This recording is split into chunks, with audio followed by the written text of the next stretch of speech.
everybody. Welcome to the Trophy Room pre-show. As we wait for people to come on in, we got a little game called Guess the Game. They give us screenshots. We got to guess in under 6 tries what said games are, and we could definitely use your help as well. So, that said, Kyle Stevenson, Hi. I'll start with you, sir. I think I know what this is. You already? Yeah. We kind of Sea of already Thieves? talked about it last week. Oh, Black Flag, you think? I'm thinking it's Assassin's Creed Black Flag. Let's see. This looks Let's like give a it go. cannon, right? In the bottom right. Yeah, I can see Caribbean. Yeah. yeah. If it's wrong, it's wrong. It's fine. Let's see. It's okay. Not gonna lie, I definitely thought those islands were floating at first, but now that you say Black Flag, I see that they're not. So You know what? I also don't know any games with floating islands. It's not a Black Flag. Damn. Ooh. Oh, 57. Oh, okay. Okay. what does that say on the right? Fleur. I think it's the name of a character. Fleur. Fleur. Fleur. That's okay. Ooh, they caught us. Oh, already. that's a wrench. That looks like a wrench that we're holding. Oh, that is a. I was like, what is this weird rock here? Yeah, that's. I Definitely think it's a wrench and that's up close and personal. Cinderloo in chat says stranded deep. Sure. Okay. Never even heard of it. Yeah, same. Let's give it a go. Nope, it's not it. No. Walker, level 20. now. Walker and Fleur. Fleur. Ooh. Far Cry 2. No. Just give it a go. Really? Oh, why not? Just give it a chance. Yeah. There's no way that got reviewed at 59. You would be surprised. No. Oh, is this a What is? is this a Dead Island game? Oh. Cinderloo says Dead Island Riptide. That could be because you do have wrenches. Yep.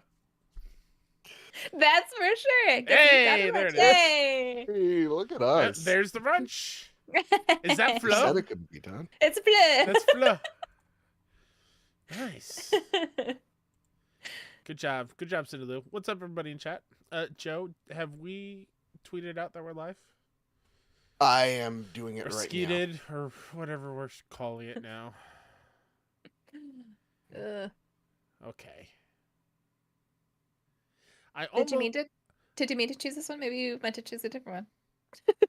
No, well, I thought it What was is this? Tomba, because that looks like one of the message boards in Tomba. now. But I'm also getting, as Alex Smith says in chat, it feels Animal Crossing. Yeah, I could see that. But which one? Animal Crossing 1. Let's do it. Yeah. Wonder how old is Animal Crossing It's as old. is it? Was there an N64 Animal Crossing? Wild World. Sounds Sure. good. Oh! There it Go is. team! Look at us. Heck yes. Let's make we this would've the got it. Nintendo Nook. Are you kidding me? Oh, the DS version. 2005. Wow. Let's Oh do my one more. Let's do gosh. one more. So And then cute. let's start this thing. All right, let's pick. We've missed a little bit here. Let's pick a random number since we're not Yeah, doing really, time random right one. So, like, which number should we do? I'll let you pick. 982. Okay. Ooh, This is on Great. you. Shit. Pressure. Yep. Oh. Mhm. Yoshi. Mhm. You That- think it's that easy off the bat? Yeah, this is a Yoshi bullshit game. Are we the Woolly World or whatever it was called? It does One look of very those. fuzzy, I was gonna say. Okay. Dude, if we get this first try again, It's gonna be nuts. Oh, Poochie and Yoshi's Woolly World? Is that the full name? No. Let's go for it. Okay, it's not But that. it's It's a in- Mario game. It's in the same. It's a.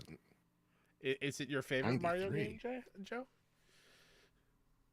Is it your favorite better than Astrobot Mario game? Sure, let's go with Mario Odyssey, but that doesn't look like Mario Odyssey.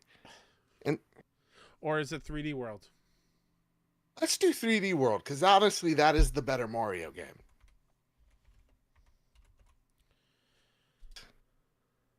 That looks more. Yeah. Yeah. Thank you. Very nice. 3D World, legitimately the best modern Mario. I have not played Wonder. Please don't yell at me.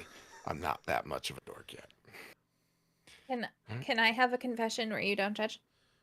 Of course. We listen, but we don't judge. I've only ever played one Mario game, and it was on my Game Boy Color, and I don't even remember which one it was called. Those were good though. The Game Boy Marios were good. I don't remember. I'm not gonna It was a judge. good one. I'm not gonna judge because you were on that Dreamcast kick. I was Like a degenerate. Dreamcast girly. Well, I'm gonna talk to you. I think the Patreon show is gonna be us talking to you about the Switch too. Me? Yeah, are we going to? Why? Yeah. Exactly. That's why. We're going to interrogate Light on the Switch too? What do you know? Literally nothing. It's news to me. Everything. Tell us what we want. Where is he?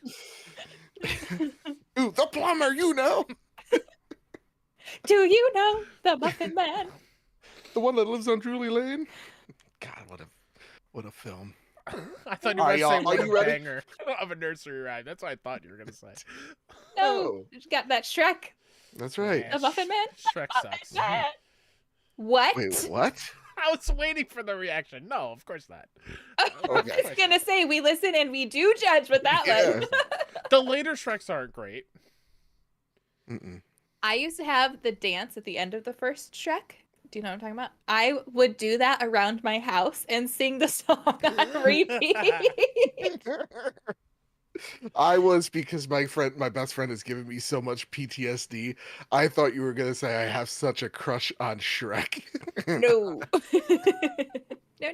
That's how much my best friend has scarred me with some of her decisions as of late. The dragon. Now that. Hear us out. Honestly, the best thing Shrek 2 that where they do the OJ chase scene with the catnip. We played that scene on repeat at this house. Watching that as an adult and realizing the humor in that, and I'm like, I watched this as a kid and I still found it hysterical as a kid. The fact that they could balance the comedy for the adults and the kids that perfectly is just like nothing else compares. Mm-hmm. Mm-hmm. All right, y'all. Are you ready? Are you guys ready? I'm ready. Maybe? I don't know. We'll find out. All right, fair enough. Yeah. Chat, we'll see in 16 seconds. Yeah.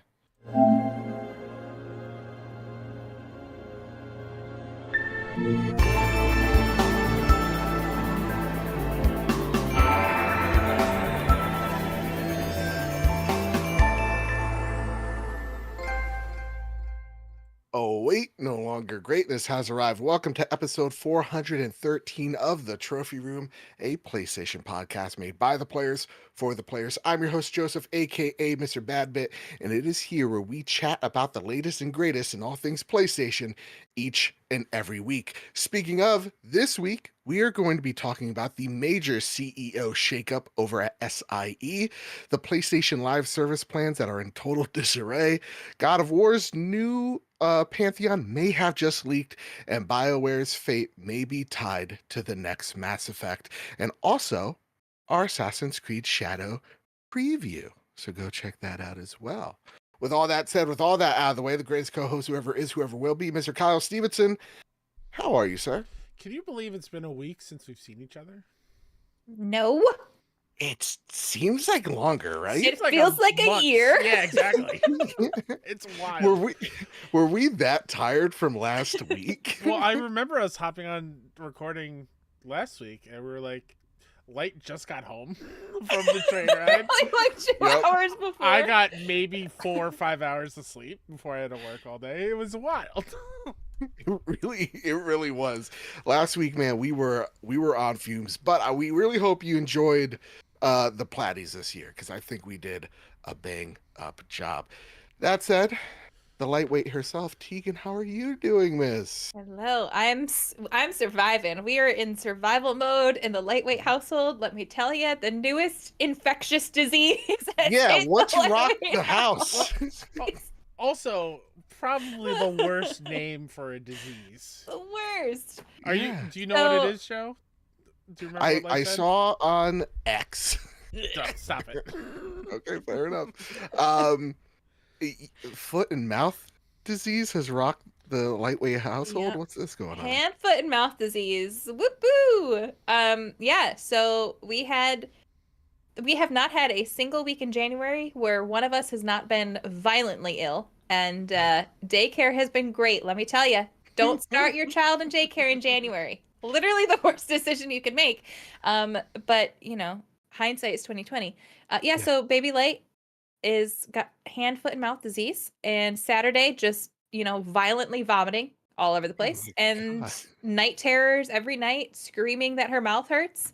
And she's got the Oh. mild case. She's got the mild case. And we took her to the doctor yesterday because it was weird. She was fine during the day and was only presenting symptoms at night. So we're like, what is going on? Mhm. Went to the doctor and the doctor's like, yeah, this is like highly contagious. So, wash your hands a lot. And it's spread through this, and this. And, meanwhile, 20 minutes before, she literally sneezed directly in my husband's face. And he's like, well, I'm screwed. I've been Yep. sleeping with her every night because she's having night terrors every night. So, I'm Aw. screwed. It's just like, we're lucky. I don't know how we don't have it. I don't know how we don't have it. But yeah, Oh it's my been great. goodness. It's been Yeah, great. I mean my week's been pretty fantastic. One of my best friends, she gave birth to a lovely little baby boy, and I've been getting daily updates and pictures and videos of this child. Let me tell you guys, I'm ready to be a dad. I think I can do it. I think I could pull it off. Would you like to come babysit for a week and then you can see how you feel? A day. Afternoon. I want to know Like- that. Why don't you come here? You could babysit There you Owen go. and then deal with 3 almost teenage girls. I don't need them to be mean to me. Listen, anytime I feel a semblance of thinking that maybe I want another child, I just go hang out with a friend who has all their children, and I'm like, no, I'm good. I am good. Every single, like, a lot of my friends are older gents, and they talk about like the wife and kids and all that jazz. I'm like, man, you guys are not selling fatherhood at Nope. all. They're like, oh, we got to go to the scouts meeting again. I'm like, and they're having beef with like the scout masters. I'm like, what? What's this Game of Thrones with popcorn are we doing here? And you're Like, over here like, let me tell you about this Gwent match I had the other night. I'm gold tier 1 in Marvel Rivals ranked. Okay. Listen, when I tell you it is both simultaneously the most amazing thing that has ever happened to me in my entire life, but also the worst thing that has ever happened to me in my entire life. I love my child more than I would die for this kid. But when I tell you, I also was just ready to just scream and walk out of the house today because I couldn't take it anymore. Yeah. Couldn't take it anymore. I didn't, but I could have. I woke up this morning to Owen running around in the upstairs hallway with a plastic bag over his head. So, Oh. like, yeah, I'm kind of... Yeah. I'm there. How do kids? I don't know how kids survive out of youth. Let I me don't tell you, either. they actively are trying to murder themselves at all times. I ask that when I see my mother sometimes in her, I'm like, how did you get to 64, lady? Like, you're asking me some basic questions. Like, this is wild stuff. Listen, speaking of wild stuff, the news the last 2 weeks while we were doing the Platties and this week, just literally a day before us recording, has been pretty crazy. So let's jump right into it. Before we do, a little bit of housekeeping, of course. We got our merch store link in the description down below, and also our little Patreon pitch. If we ever got you through a long car ride, a tough day at work, whatever your situation may be, it really does help us out if you go over to patreon.com/PS Trophy Room. We want to do some really cool stuff, go to some really cool places, and also just afford to keep the lights on and this show rolling. It's only because of your generosity over at patreon.com that is possible. I want to thank our newest members, Low Rate Nate at the Platinum tier. Ooh, what a name. That's a good name. Low Rate Nate. Let me write I that love the down. alliteration. Right? Let me chat GPT this thing. Michael Hassett at the gold tier. Want to thank our premium producers, Todd Burowitz, and Toxic. I want to thank our platinum members, JC Jedi Master Ren, Cowboy Danger D, Jonas Young, The Green Gorilla Gamer, Chaotic Monkey, Ryuko Kill 90, Stephen Flesh, Strubles and Bits, Aaron Bertos Maximos, Tommy, Chris, Hybrid 748, Matt Valdez, Silcanet, Decimine, Mitchell Gramling, Mike Thomas, and the Enchanted Goat. The gold members. Cypher Primus, Doug Simon the Pie Man Mistake, Jesse Garcia, JB the Purple Monkey Hyde, Doris Katie, I can't look at light right now, Kevin Mitchell, Kevin Diaz, Marcus O'Neill, Red Arrow, Aegis Hermit, Angisaur, Astronaut Jr., The Winter Gamer, Stingray X, Robbie Bobby Miller himself, Brenton Zachary, Sean McKenzie, Final Fan HZ, Hambone, JD Dillinger, Stone Cold, E.T., Tino Six Speed, and Johnson, Sean McKenzie, Rick Arrington, Solo, Matthew King, the Overlord, Dewane Raksha, Drellish, Rick Davis, Steph Midler, Samuel Nestling, Maximum Carnage, Big G, Jazz, and Bren, and of course, the Lord Commander Suddy. Thank you all for your generosity, and it's the reason why we keep the lights going, the show running, and all that good stuff. Kyle Stevenson. Shout out to our YouTube members, Nisa Hauer, Shrivels of Bits, and Tommy. And just one final thing before we get into the main bit, Joe. We received a really cool email yesterday that I want to make sure we shout out here. The Trophy Room has been named the #3 best PlayStation podcast to follow in 2025 by FeedSpot. So that's really cool. Yeah.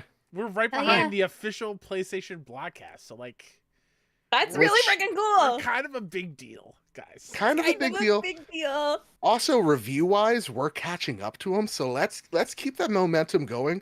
Drop us a 5-star review over on Apple Podcasts, a 5-star review over on Spotify if you're able to. It really does help us out, and it boosts us up in the algorithm and in the show's charts, so we can be #2, because honestly, second is the best. You know? And if you do that, I will make Joe do another goat noise for you, because that was, I think, the best thing I've heard all week. I don't think he realizes he just said something where he just did that, and now he can't not do it. Yeah, he has to do that every time. And the way you just casually slipped it in there, like it was just so natural, and you just did it. I was unprepared. You made a choice. The people, Light and I, loved it in the moment, so now we got to keep it. And, majority rules, so this is a democracy. But if you are out, God forbid Light or I have to make that noise, because I can't do it. My vote is on Kyle. Let me hear you go noise. Do it. Yeah. It's awful. I can't do it. Sound like a little troll, man. You got to pay the troll toll. Exactly. So one time, I'm sorry, I promise we'll get back on track. One time there was a troll in my stream, and he was being a total deek, and I told him, I was like, listen, you got to pay the troll toll, because it's a running joke. He actually gave me $100 and then said something mean again.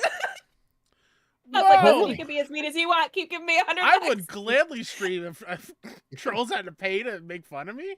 Listen, it was the best moment ever. A new Patreon tier, $100. Call us whatever you want. Get creative, be hurtful. The roast tier. Yeah, the roast tier. Call me fat, whatever. I don't care. $100. It was great. Also, Kyle. All right. Great, nice. Thank you. Yeah, Thank you. please. That was fantastic. Kyle, we got a lot to square up. You got a lot to read. So let's just get right into it. Let's see if Kai can still read after 7 meetings today. Let's go. Let's square up the news. First bit of news that needs to be squared up comes from Zarmina Khan over at PS Lifestyle. Zarmina writes, all the PlayStation 5 announcements from Xbox Developer Direct 2025. Team Ninja and Platinum Games surprised fans with the announcement of Ninja Gaiden 4, the first new game in the series in more than 10 years. The game will release in fall 2025 and will star a new character. Also, I believe the other character is also playable, if I'm not mistaken. Ryu Hayabusa, thank you. Speaking of surprises, Ninja Gaiden 2 Black is now available on the PS5 via the PS Store for $49.99. The game is PS5 Pro enhanced and also supports game streaming via PS Plus Premium. Ooh. Doom: The Dark Ages will release on May 15th, 2025, a prequel to Doom and Doom Eternal. The game has dropped multiplayer in favor of a rich single-player experience on current-gen platforms, including the PS5. That's right. That's right. Kyle, read these next bits, please. Do you want me to? Okay. Yeah. Someone on this podcast tell Joe not to pre-order the $200 collector's edition. Please don't encourage him and tell him it's a tax write-off. That's right. Side note, and completely unrelated, T, could you ask your husband how I make this a tax write-off? Thank you. So all you have to do is Mhm. have it in your backdrop or show it on the show, and you have used it for work, and you can write it off on your taxes. All right. All right. Also, can I use your husband to consult? Yeah, Like, can sure. could he do my tax, or is he not that type of guy? He's not a tax guy, but Okay. you know, financial planning, he's your guy. Okay. Okay. I've got And this he on works. screen now. It's part of the show. Yeah. I gotta find the most expensive thing in my Let me room. go No, but find the seriously, like, last statue from PS3 that is like my holy I grail, write off- and I'll write that off. I write off my makeup. I write off like all my little Yeah. things that I buy back here. I write that off. My nails, when I get my nails done, I write that off because it's all part of the presentation for the show for my job. So you absolutely can write it off. So there's gonna be a time where I'm outside in my driveway podcasting. I'm gonna have my RAV4 in the background. My think stepdad writes his car off because he needs it to travel to different, like, he's Yeah. got offices throughout New York and he has to have his own car to do that, and he gets to write his car off. I get to. There write are off the ways, you have internet. to look into it, but Right. I get to Yeah, write off the we write internet off- because I work from home. I Yep. need it. internet, we get to write off part of our electricity, we get to write off our phone bill. Okay. If you use it for work, you get to write it off. Now, some things you have to actually look into, like the car is a little different. Sure. Sure. Sometimes it's like a certain amount you can write it off, like a Right. percentage. Yeah. But if you are if- convicted of tax fraud, do not come Right. don't come our way.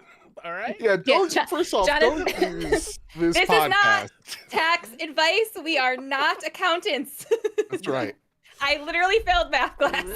Please do not. Jonathan says my squishable collection, tax write-off. I'm There not you even go. kidding. I'm not even kidding. I write them off. Well, Nice. where's my CPAP machine? All right, Kyle Stevenson.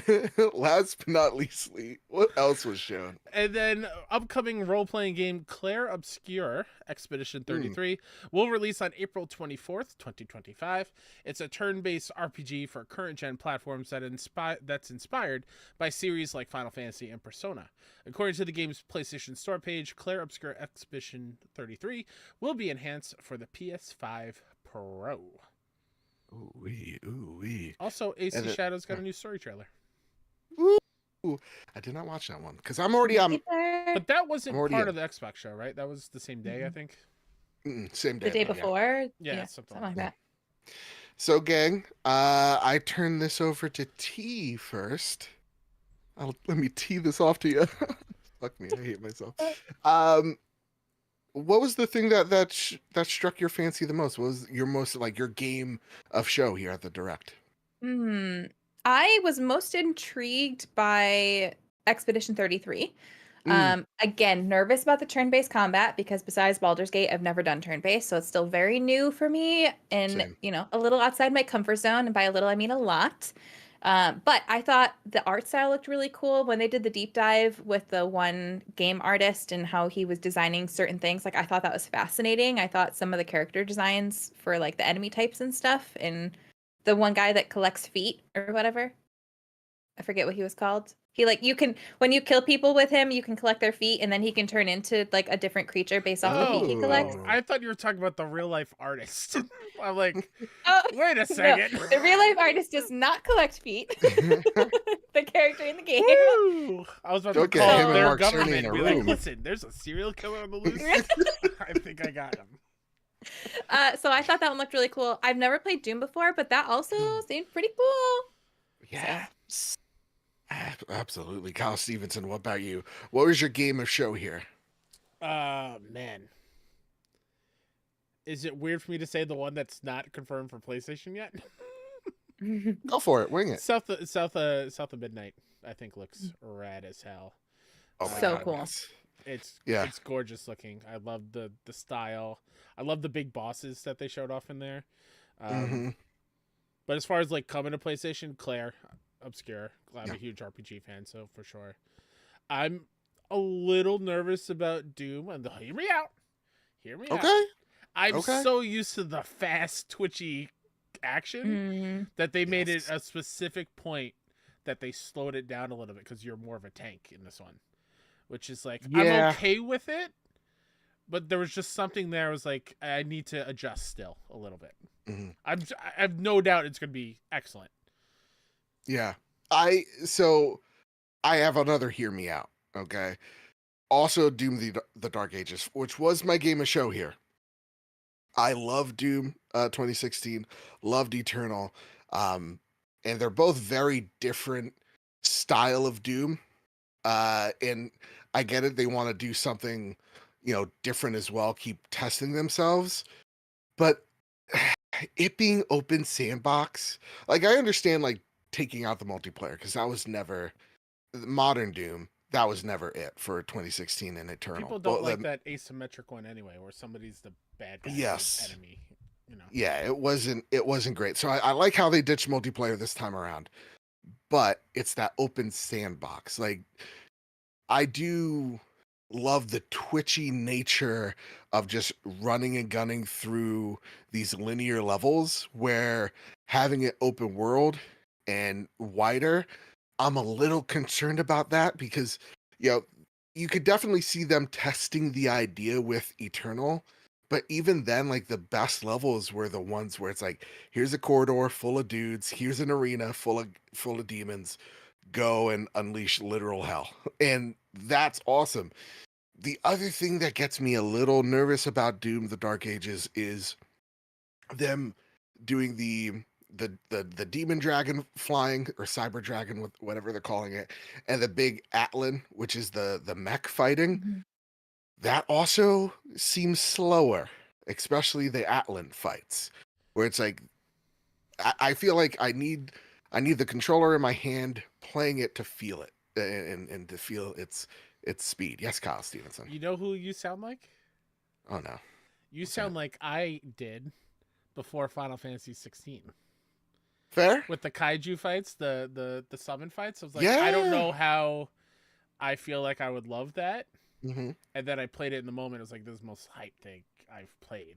So I think you're right though. I think on screen it looks cool, but you don't know how it feels. So I hope when we're in that moment, especially on that DualSense, like it feels like we are piloting a gigantic mech, and it feels awesome. Yeah.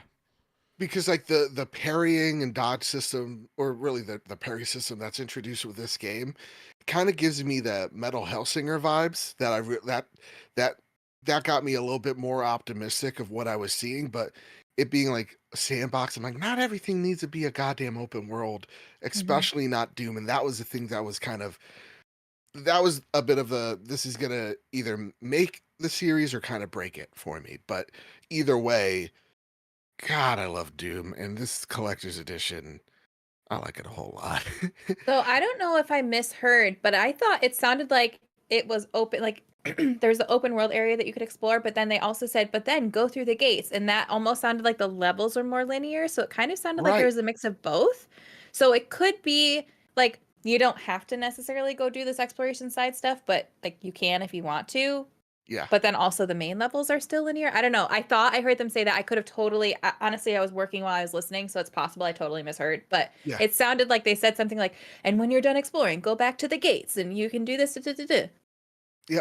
And Exact if words it is exactly, put that behind the back of the box. I'll use that for And my it- next press release. Whatever game it is, I'll use that. And sign up now. But I think if it's like that, then I'm more on board with it. I'm just Yeah. that had me a little nervous. I get Other the than that- hesitation because when it changes like when a system isn't broken, don't fix it. Exactly. I get And, that. like, I get the hesitation. 16 and Eternal were just so damn good. So, yeah, a little nervous, but again, I have complete faith it is not missed in the slightest. That said, I'm very tempted to go into Ninja Gaiden 2 Black. When I was a kid, I tried Godspeed. it. Godspeed. I tried it, got my ass kicked, but I'm thinking like, and I know these aren't the same genres in the slightest. Don't yell at me in the comments. I think From Software has hardened my resolve. Sure. And I think that I can do something that is a bit of more of a challenge now. I'm debating $49.99. That's a steep cost. And Papa doesn't have Game Pass. He doesn't have an Xbox. And God no, I'm not gonna play games on my PC. Stop trying to suggest that lunacy to me. All right. That said, gang, seems like Xbox on track, man. It's awesome that they got a cadence going. They got a lot of games down the pipe coming out. Oh my God, if Gears of War E-Day comes out day in day, oh my, if Gears of War E-Day comes out that week, we're turning the trophy room into the achievement hall. Listen, I gotta say though, I was disappointed with it. I was disappointed with it because I met Todd Howard. We had a great conversation, and there was not a one more thing surprise. Here's Elder Scrolls. That's true. I am disappointed. I cried for you, Todd, and you didn't give this to me, and therefore, I thought you were gonna go out and say, I'm really upset that Todd didn't pop up and be like, "Hey, great to meet you, Teegan." Like, you didn't call me out by name in this event that was pre-planned. I'm so disappointed. It probably shot a month in advance. Dude couldn't even hear my name, and I'm disappointed. It's fine. It's fine. I'll forgive you. That said, Todd, you have a chance to forgive or to redeem yourself. Come on the show, talk about Starfield on PlayStation 5. That's all. or That Indy. said, When or Indy Indy. comes out, come on in. Come on. Yeah. I'll put on a hat. Bring Troy with I you. will wear the shirt. Bring Troy on. We're best friends now. I'll reach out. Exactly. Come on. You called her very sweet, and I think that's very nice. We're basically best friends. Best buds, dude. That said, it seems like Xbox got their stuff together, and I think that's really awesome. Mhm. I wonder, because this is a PlayStation show, after all. PlayStation's we're probably doing excellent, right? We're seeing this as a team at PlayStation HQ. We're huddling around. We got so many games that we're about to cancel. I'll take it away. I was gonna say, it feels like, the meme or the joke of like, oh, what are they cooking in there? Yeah. Like outside the door. It feels like we as PlayStation fans in this podcast, there's like 10 doors in between what they're cooking on, and we're like desperate just to even open up a little bit to get closer because we can't hear shit. We're just hearing muffled screaming. Wonder what that's all about. Speaking of, Jason, inside it's just the meme of the dog with the house burning down saying, "This is fine." Exactly. And we're like, "What are they cooking?" Jason Schreier writes from Bloomberg, Sony cancels 2 more PlayStation projects in broader retreat. PlayStation has canceled previously unannounced games at 2 of its top subsidiaries, the company said on Thursday. The games at Oregon-based Bend Studio and Texas-based Bluepoint Games were both quote-unquote live service projects designed to draw recurring revenue from players. A company spokesperson confirmed the cancellations. In a statement, the spokesperson said the 2 games were canceled, quote, following a recent review, end quote, and that PlayStation will continue making both online and single-player games. Neither studio will be shuttered. Quote, Bend and Bluepoint are highly accomplished teams who are valued members of the PlayStation Studios family, and we are working closely with each studio to determine what are the next projects, end quote, the spokesperson said. And in an update, Bend Studios QA testers have been hit by layoffs. For Sony, the strategy has led to 1 hit in 2024's Helldivers 2 and several flops, including Concord, which was removed from sale less than 2 weeks after it was released. The company has also canceled several other live service games over the last few years, including one based on Spider-Man, Bloomberg has reported. Also from VGC, Jordan Midler writes, according to South Korean site MTN News, publisher NC Soft has canceled projects being worked on at 3 studios, codenamed H, J, and Pantera.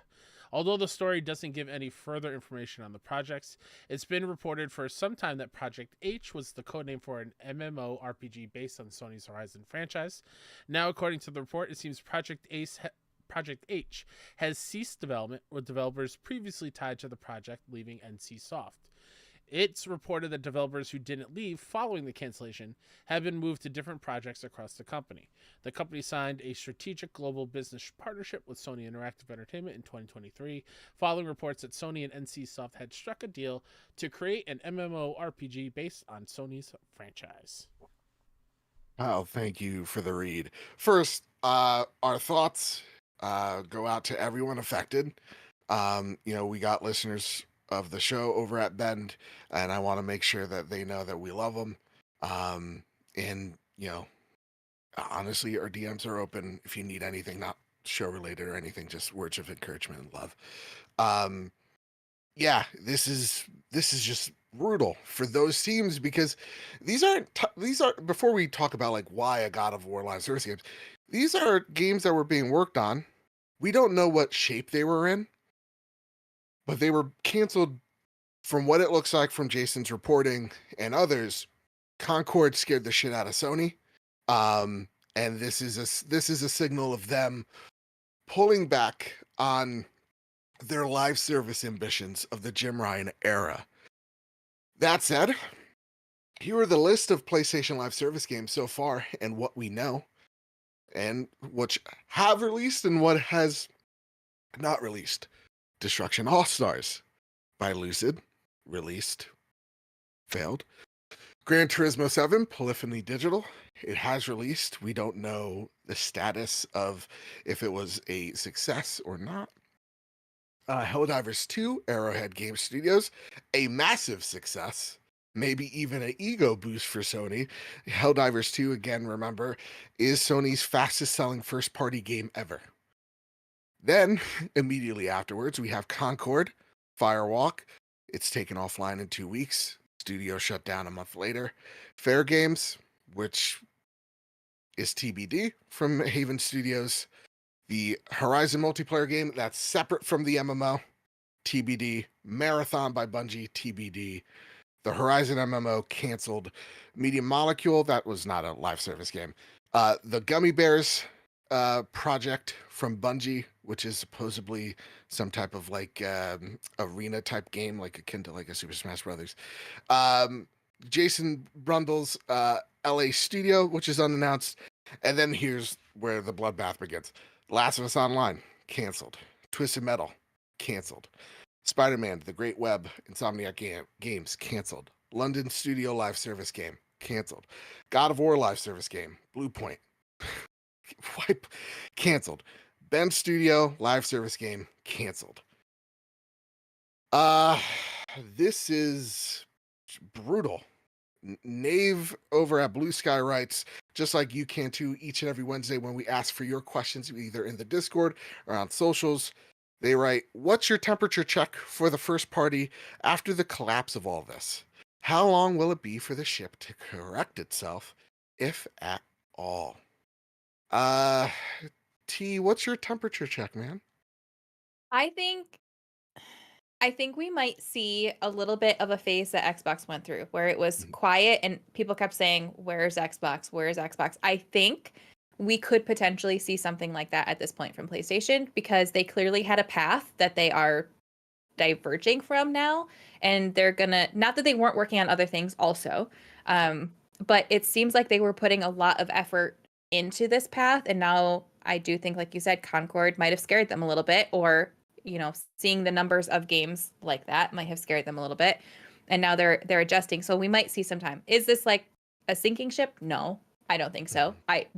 PlayStation knows how to make great games. These studios know how to make great games. We just need to let them make great games. But I do think maybe it might take us a little while to really see that huge era of like bang, bang, bang, bang, bang, amazing game, amazing game. But yeah. I think they'll get there. Xbox kind of went through something similar, and I think we're getting out of it now. And I think we're going to see the same thing with PlayStation. I'm most frustrated though.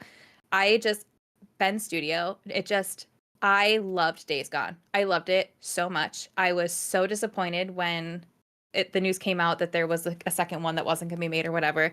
And I really do think a Days Gone open world live service type of thing could have been so freaking cool. Not that that's what they were working on, but that would have been such a great game. So again, it's just so frustrating because you have these amazing studios and you just need to trust them to make what they want to make. And I feel like a lot of these powers that be across the board in gaming are getting scared, and they're not just trusting their studios to do what they know how to do.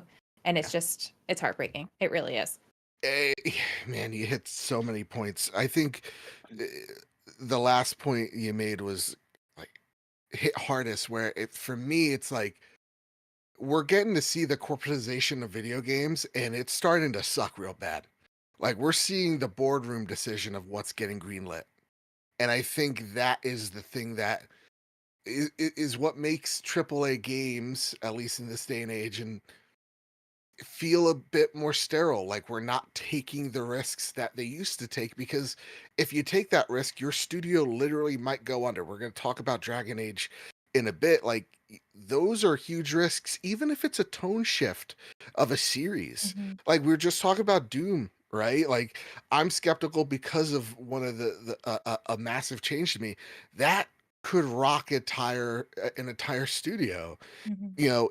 And at the same exact time, you do need these creators to go out there and make the games that they want to make and empower them, while at the same time, the balance of it all is putting up the guardrails on them when it needs to being the shepherd for these studios. And it just seems like what PlayStation's under Jim Ryan's plan was, hey, if you have a multiplayer element in your game, I'm gonna fund it more. And what you saw was just a whole bunch of studios putting out things that they're not experienced in, which is making multiplayer games when you're a single player narrative action open world type game studios. And then you just see the aftermath, and it is just incredibly bloody. Like when they first announced this, we knew it wasn't going to be bloodless, but we didn't expect this. And so Kyle, I want to know, same question, your temperature check, your read on this. How do we right the ship, man? I don't know. No, you gotta know. I don't know, man. My only solution is to discover time travel, go back in time, and slap Jim Ryan and say this is a bad idea. Like Bring a fish with you. Just slap with a fish. that's literally all I can think of in this moment, because I have no doubt that. Come with me on this walk. I have no doubt that Bluepoint would have made a God of War live service game cool, but it's not something we wanted. No. You know what I mean? Like, it would have looked cool. I would have had fun maybe for a little bit, but that's not what I want from God of War. That's not what I want from Bluepoint. Like, I this whole thing, when this idea popped up, it was a year or two ago at this point, where they're getting more into live service stuff. My fear then is my fear now, and we're seeing it, where it's a drought of things coming from PlayStation, and it's a drought of what I love PlayStation in a single player narrative thing. And I know we're getting it, but all these things have just pushed back other things. Yeah. Where like the resources put into this could have went into, like, you could have had the Spider-Man multiplayer game put more into Wolverine. Right? Yeah. You could have had Last of Us Online, the super talented people at Naughty Dog, more of them on Intergalactic or something else. Yep. Like, we could feel closer, but when I'm sitting here and we literally don't know anything outside of Ghost of Yotai, which is hopefully this year, not gonna hopefully. We know Intergalactic, but that's years away. I just like, what kind of first party stuff are we going to be championing here and having fun on our PlayStations, because that's where we like to play. Like, I'm just frustrated. That's kind of where I'm at with this. Yeah, and I am too, because it feels like the PlayStation 5 is like the lost generation. Batchild writes over on Blue Sky, are the glory days of the PlayStation brand over? It feels like we're smack in the middle of the PS3 hubris-filled giant enemy crab days of old. I miss the PlayStation 4, PS4 days. That's the thing too, right? Like, it feels like every generation, it swaps. Yeah. Where they're either Xbox, Nintendo, PlayStation, they each are doing everything right and running on all cylinders, while the other ones take a step back. It was PS3, Sony was not doing a great job. PS4, they crushed it. And the opposite, right? Where Xbox stumbled a little bit with Xbox One, and their services there, that E3 conference when they unveiled it was rough, historically bad. And they switched it around with Series X, and the conversation there with Game Pass, they're crushing it. Like, it's always, it's cyclical. It always goes back and forth, and it just feels like we are in a spot where I don't want to be in when it comes to PlayStation, where we're now on the side of where we're in the middle of an ocean and there's I don't know where to go. I don't have a paddle. I got nothing. Where are we going? Yeah. And I think like this isn't PlayStation hubris. This is PlayStation miscalculating. Like I don't think this is PlayStation arrogance per se. This is PlayStation having the wrong guy at the charge, thinking that he could take again studios that develop single player games and just overnight switch them to be multiplayer hits. A wild concept. I think this is PlayStation scared. This isn't PlayStation hubris. This is PlayStation nervous. They know they've wasted so much time on this. I think there is a reason, we're going to talk about it in a second, why there's CEO shifts and why we saw Jim Ryan exit the way that he has. And when you see the list of dead games, we should be playing Intergalactic right now. There's no reason we don't know what Santa Monica's next game is, right? Like, let's be honest, guys, gang, come on in here. Guerrilla should not be working on a multiplayer Horizon game. They should be tasked with Horizon 3 or a new IP. Like, it's so aggravating because the thing that I'm scared of is the talented people that made those games are gone. And now what we have are people that know how to design multiplayer games, trying to design single player games, and they're not going to match that same era. Again, it's the similar feeling that I feel with Bioware right now, where it's like the Bioware right now is not the Bioware I knew back in 2008. And that hurts because you know their greatness. I'm scared for PlayStation in that regard, because if you're a developer and you go to Naughty Dog, it's because you want to make a Naughty Dog game. It's because you want to make a Santa Monica game. It's because you want to go make a great remake with Bluepoint. Like, that's the reason. These devs see them, they get inspired by their games. They want to make those games with them. Now where we have all this talent shift, it is worrisome. It really is. And it, I don't know where we go from here, truthfully, it's rough, and I'm not going to sugarcoat it because some people online think it's, everything's fine. No, the house is burning up a little bit, and we need to talk about it. That said, Cowboy Danger D writes in, let's give us a little optimism. Howdy, everybody. As the gas projects have been canceled, on one hand, I'm happy they didn't push these through, but on the other hand, I'm sick to my stomach at the wasted time with these devs put into this. Imagine if these teams were able to quickly turn around a AAA single player experience. So at this point, are we going to see a game from Bluepoint or Bend to what? PS6 time? I pray no jobs are lost behind this and wish the studios well. And that's the other thing. It's like, okay, Ben's game, if it's a perfect world, 2 or 3 years out now. Same with Bluepoint's game, right? And like those games in the meantime, yeah. I will say we have no idea how many teams they have and if they have other projects being developed at the same time. So that's fair. And I think that's a great point. As I'm getting ahead of myself with the doom and gloom, it's like, yeah, we don't know how many teams are at Bend making stuff. We don't know how many teams are at Bluepoint making stuff. Maybe they're able to quickly the Bloodborne remaster, like anyone. And maybe, like, honestly, maybe that's the silver lining, is like, hey, Bluepoint, we need a quick turnaround for you to fund your next project. Maybe it is something, we get something super cool that we haven't seen in a really long time that comes back in a remake form.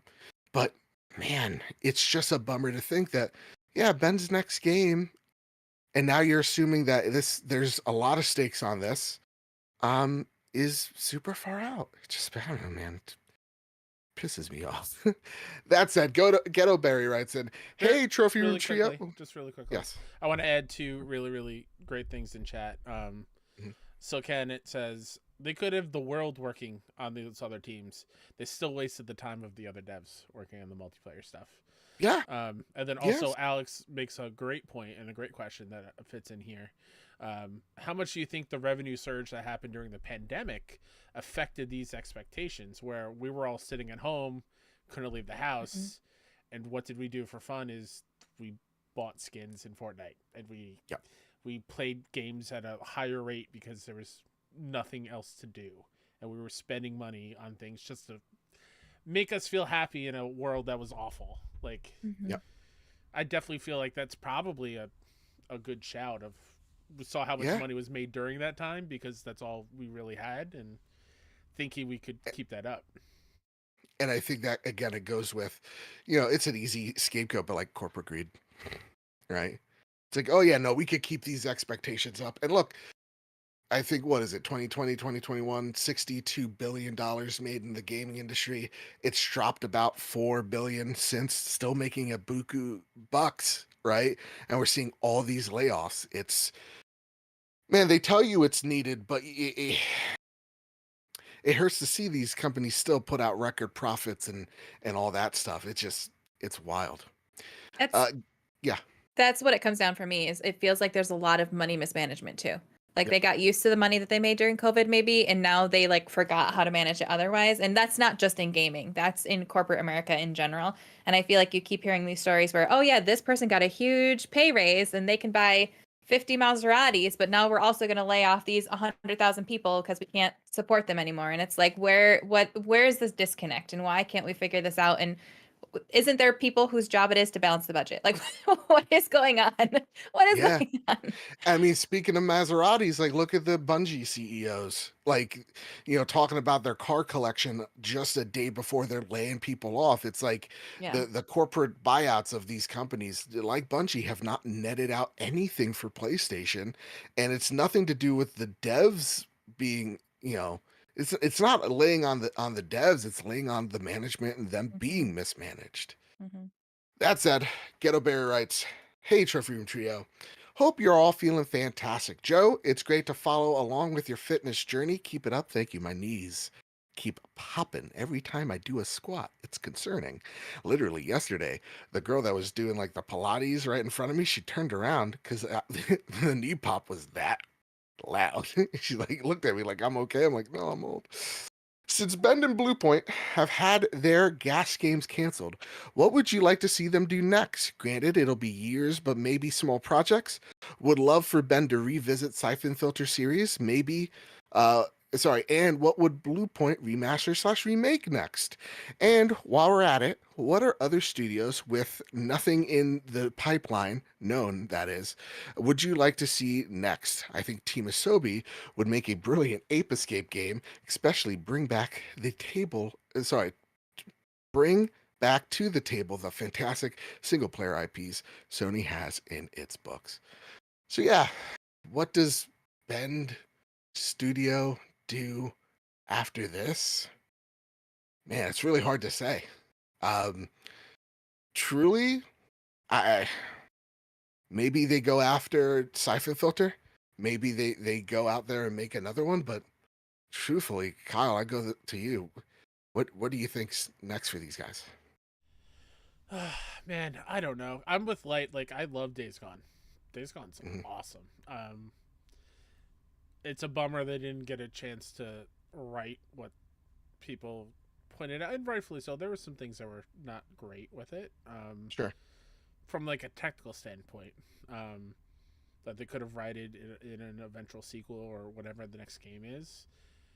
I just, man, I don't know, because even Days Gone took forever to come out too. Like, that was Mhm. a Yeah. very long development process. I just hope whatever they work on next,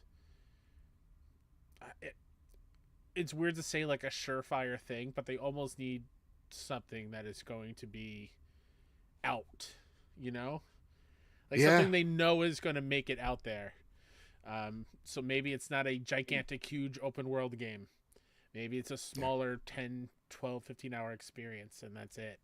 Like, which I'd welcome, but I don't know what's next for them.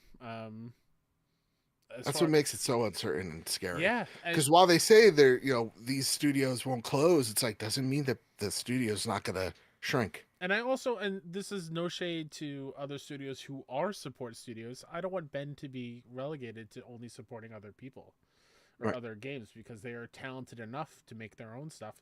And again, I'm not saying support studios aren't talented enough to make their things. It's just the way those companies are run and managed. Is they prioritize help rather than doing brand new ideas. So Yeah. I'd much rather these very talented teams like try something out and get something out there. Like Bluepoint, I don't know, man. Like Demon Souls was their only thing on PS5. That was a Hmm. launch title. It's going to be 5 years in November since that came out. It's They rough. teased a bunch of other IP they were working on Yeah. for a couple of years ago, so I don't know. It. Yeah, I don't know. They But I'll go. yeah. I'll go to T with this. Do you think this is a PlayStation going? You know what? The studios that have live service stuff, it's really close for them to come out. You guys make your stuff, but do you see them pulling back from live service? Like this is it. This is their a full retreat, or do you think they're they're bullish enough to give it one more go? My see, I don't know. See, this is the thing. I don't know anything about anything. Okay, I am a dumb blonde talking on a podcast. All right, Yeah, I play yeah. video. I know nothing about the process, so take what I say with a grain of salt. But my gut would be it would depend on how far along they were in the development process. If some of them were pretty close to being either announced or whatever, maybe they let them finish it. Maybe they say, "Listen, you're really close to the finish line. Let's see how yours does." If they weren't though, I think they get canceled completely and I don't know. I don't know. Right. I like It's a mess. is it possible to take like Bend, for example? Is it Yeah. possible to take the whatever game they're working on, take out the live service element, take out the whatever elements, and just pivot it to a single player story? Like, is that something that's feasible? Can you take the world and the story that you were gonna have, but then just shift it? Probably not. It's probably one of those things where it's like, just do this, and they're like, yeah, no, that literally you can't do that. Like you just can't do that. Like as a teacher, people would come in all the time and be like, just do this, and be like, no, no, but like that's not how that works. Yeah. Like, that would be great if it worked that way. So I don't know. I wish I had more development side knowledge when it comes to conversations like this because Listen, as a dumb brunette on the internet, I'll tell you this. I think, I I think you're right in that regard of like, man, if we could just take these elements out, it's a lot of wishful thinking, right? But I think you can reading Jason Schreier's book, Play Nice, the story of Blizzard's rise, fall, and future. They talk about Overwatch and Mhm. how it was revived off the scraps of what was supposed to be an MMO. So if you could take that element and go, okay, so we're Bend, we're new-ish in terms of like what the studio is, our creatives left with Days Gone. This is the way we can make our stamp. Do you want to make it where it's like a complete new experience, or do I want to give something where the hardcore are going to know, let's give them Siphon Filter, like something like that? Cool. But truthfully, that's a scary thing, is it's an unknown. That said, Kyle, we've talked a lot about this. Mm-hmm. Let's talk about the latest shake up out of SIE, literally just yesterday. This comes from VGC, and Jordan Midler writes, last year it was announced that Nishino and Hermen Hulst would replace Jim Ryan as joint CEOs, with Nishino appointed as CEO of SIE's Platform Business Group and Hulst, who was previously head of PlayStation Studios and Guerrilla Games, becoming CEO of its Studio Business Group. Now Sony has announced that as of April 1st, Nishino will become president and CEO of Sony Interactive Entertainment as a whole, as well as his continued role as CEO of the Platform Business Group. Hulst will continue to serve as CEO of the Studio Business Group, but will now report to Nishino. Sony Group President, COO, and CFO Hiroki Totoki, who had been serving as chairman of SIE with Nishino and Hulst reporting to him, will now step down from the role to become president and CEO of Sony Group, allowing Nishino to lead SIE. Nishino said the following, quote, I want to thank Hermen for his expertise and leadership as he continues his role as CEO, Studio Business Group. I am deeply grateful for the PlayStation community and their continued support, and I am very excited for what the future holds, end quote. According to Sony, in his continuing role as CEO of the Studio Business Group, Holst will continue to lead the development, publishing, and business operations of SIE's first-party games, and is, quote, responsible for developing games across many devices, including PlayStation consoles and PCs, and bringing video game IP to new mediums through PlayStation Productions, end quote. Can I ask, do any of you want Yes. any like acronyms to throw in there as titles? Because like I feel like I read the ABCs over and over again during the whole Yeah, segment. yeah. You could call me the Grand Poobah. Could you break that up for me? Sure. Uh, You can refer to so me as J and Z. All right, there you go. all right, fair I enough. don't know what that stands for. I just threw out three. I was trying to think of my brain too. So Canet writes, hello, hope everyone is doing well and ready for the February to May release onslaught. Question. Do you think if the effective demotion of Hermen Holst comes from all the cancellation news we heard recently? Kyle, I go to you with this, sir. Is this Go because to me. is it because he greenlit Concord? Is that why this demotion's happening? I don't know. No? I'm really just kind of rereading it because is it a demotion? He's in the same role. That's what I was thinking too. So it's not really a demotion. He just has somebody new to report to. Right. It kind of goes back to the Office episode where Jim and Michael become co-bosses. Yeah. It didn't make sense. One big picture, what like I was even thinking about it a week ago. I'm like, how does this make sense? Do they have like dinner every Friday and they chat it up? Like, what if they have a creative difference? Like, there has to be a check and a balance. And to me, I don't see this as like a demotion. It's more like a title change where it's like, no, he's going to talk to Nishino, but he's going to be in the same position he was, kind of fixing the ship of the Jim Ryan era. And so he's under Nishino. I think he's leading the studios and being the creative lead there. But I don't see this as a demotion. I just see this as a title change. When people were so shocked, I'm like, guys, this is why are we? But it's not even really a title change. He's still the CEO of the Studio Business Group. Right. He just didn't get promoted to the new title. Right? Yeah.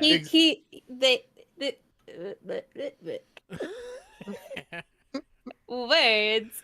This is like he was like the interim person. They're like, yeah, we'll hire you full time. Don't worry, it'll be fine. And then they actually hire somebody else. So he's like still there, but also not the permanent position. Like that's I had to equate it to schools, right? Like we had it's just an interim like vice principal type of jazz. Right. So like he's still like the superintendent, but they also hired someone to above him. So he just didn't get the promotion. Like you're not in trouble, but also we didn't love what happened. So like you can stay, but also you don't get to do the bigger thing.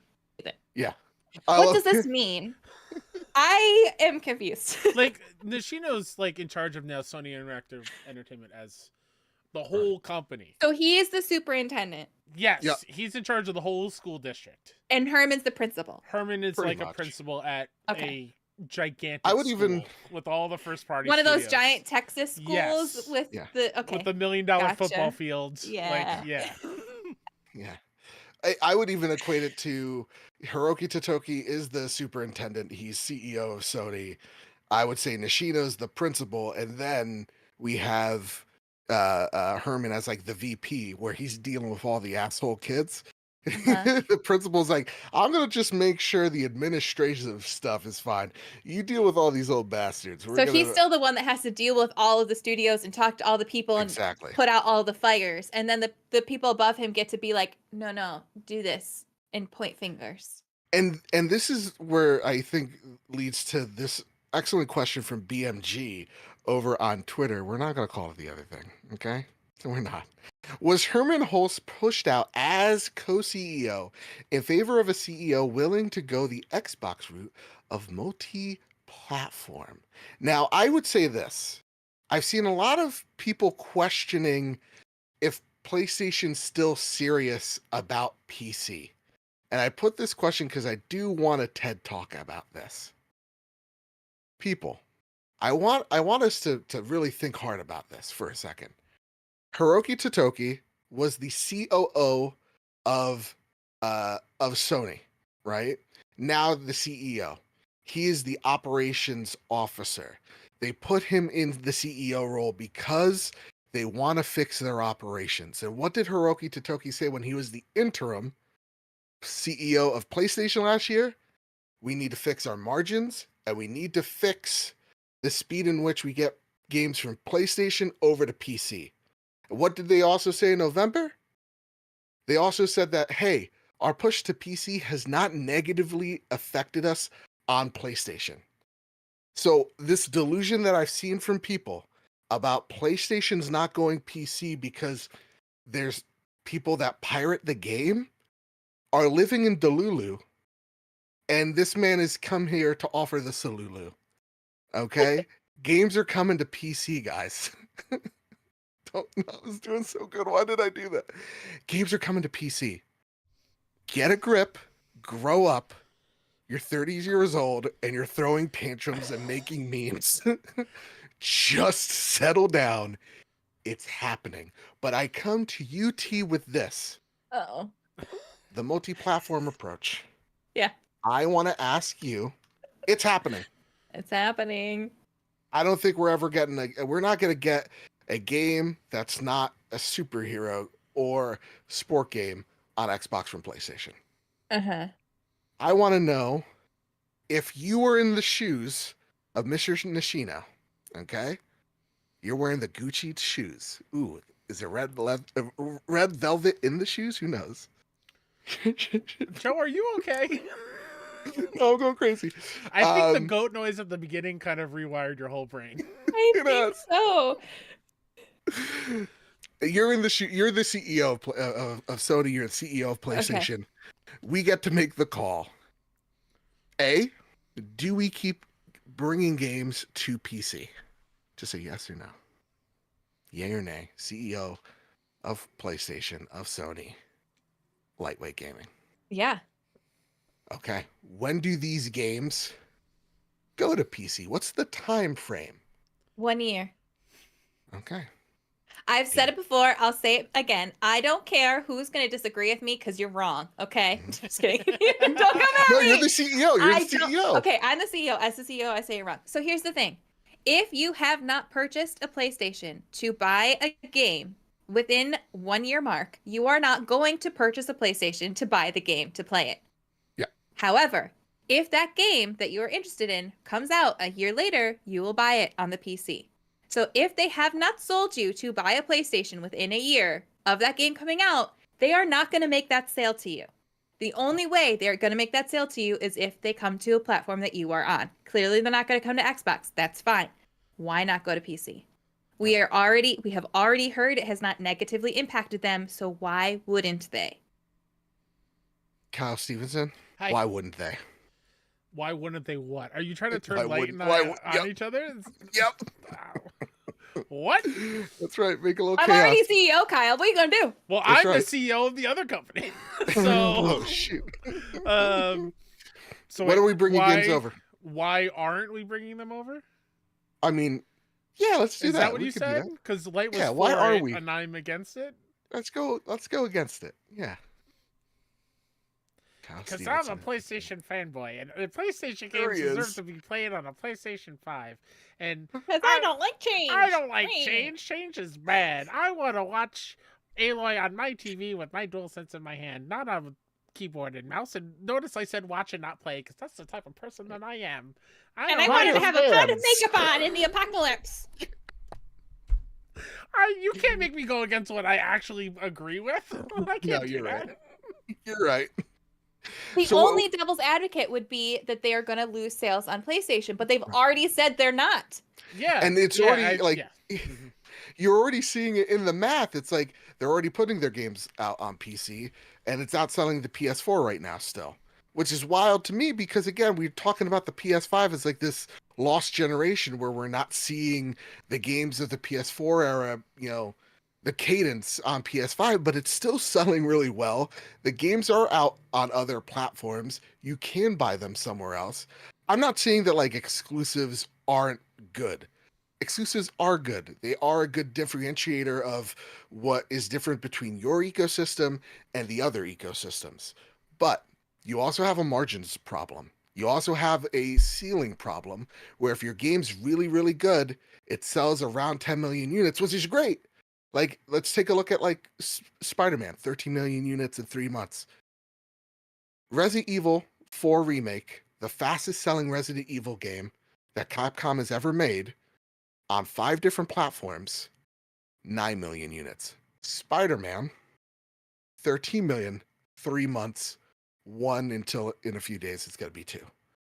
That's nuts. But at the same exact time, Spider-Man costed $300 million to market and get out the door.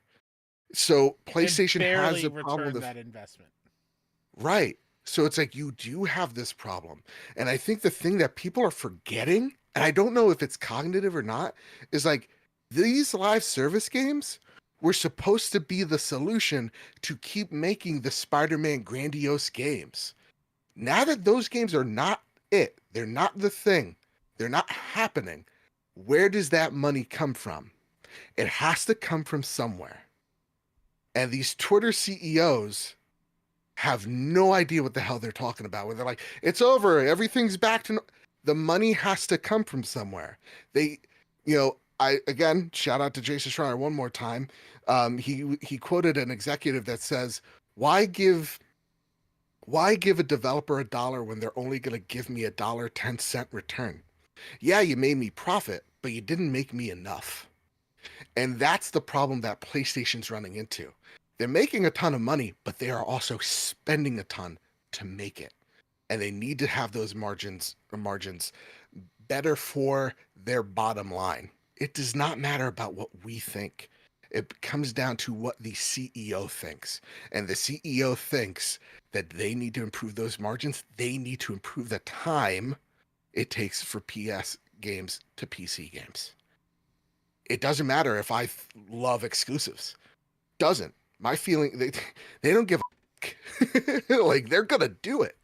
So again, when I see all these people on social media, like, oh, what's the point of buying an Xbox if they're guys? Your conversations on Twitter Satya doesn't care, Totoki doesn't care. They see the spreadsheets. Both PlayStation and Xbox are in positions where whatever they do have massive effects on the stock price of their parent company. That's all that matters at the end of the day. So it's happening. More PlayStation games are coming to PC. The Delulu that is needs to end. But you know what? Let's get some more Delulu in here. Enough of this yelling. Nishino, I wish you the best. Yeah, and just like I feel like nobody should be talking about this until we see something out of PlayStation Studios. Yeah. And we haven't seen that yet under this leadership. So.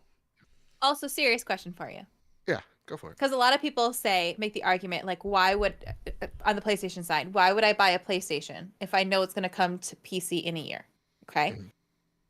Serious question. Have you ever, it's a two-parter, have you ever known a PC gamer? Yes. Yeah. They make me sick. PC gamers, I love you, okay? But also, you're a different lot, all right? Have you ever known a PC gamer who would buy a console to game on willingly? No. I have only met one. I have never once met someone who's a PC gamer who's like, yeah, I like consoles. Let's go play game on consoles. Never in my life. Never in my life. Do I know a ton of them? No. So I'm speaking out of like the 5 I know. But still, it's a 100% rate out of those 5. They would never choose to go buy a console. You are not stealing people from a PC to go to a console because of a game. You're just not. You're just not. I'm sorry. It's not happening. They're a different breed. They don't want to play on these consoles. Yeah. They want to build their fancy PCs and play with their mouse and their keyboard. I don't know why. Yeah. But they do. The keyboard's distracting. It's a glowing light in front of my face. How do you move with the WASD? Also, my PC never works, so why do I want to play a game on it? It's too many things going wrong. I'm just envisioning us when we're older. We're old and gray. We're still podcasting together, but we're now on a porch with rocking chairs and Light screaming about these PC players. Joe's making goat noises and saying "Delulu" every 10 minutes, and I'm there just like, I got another trophy today. Skibbity B Ohio is wrote in. No, but you're right. It's like the other part is like this is a total. Again, when we see the social media arguments and dumb debates and idiotic memes, we forget that that's just not the market.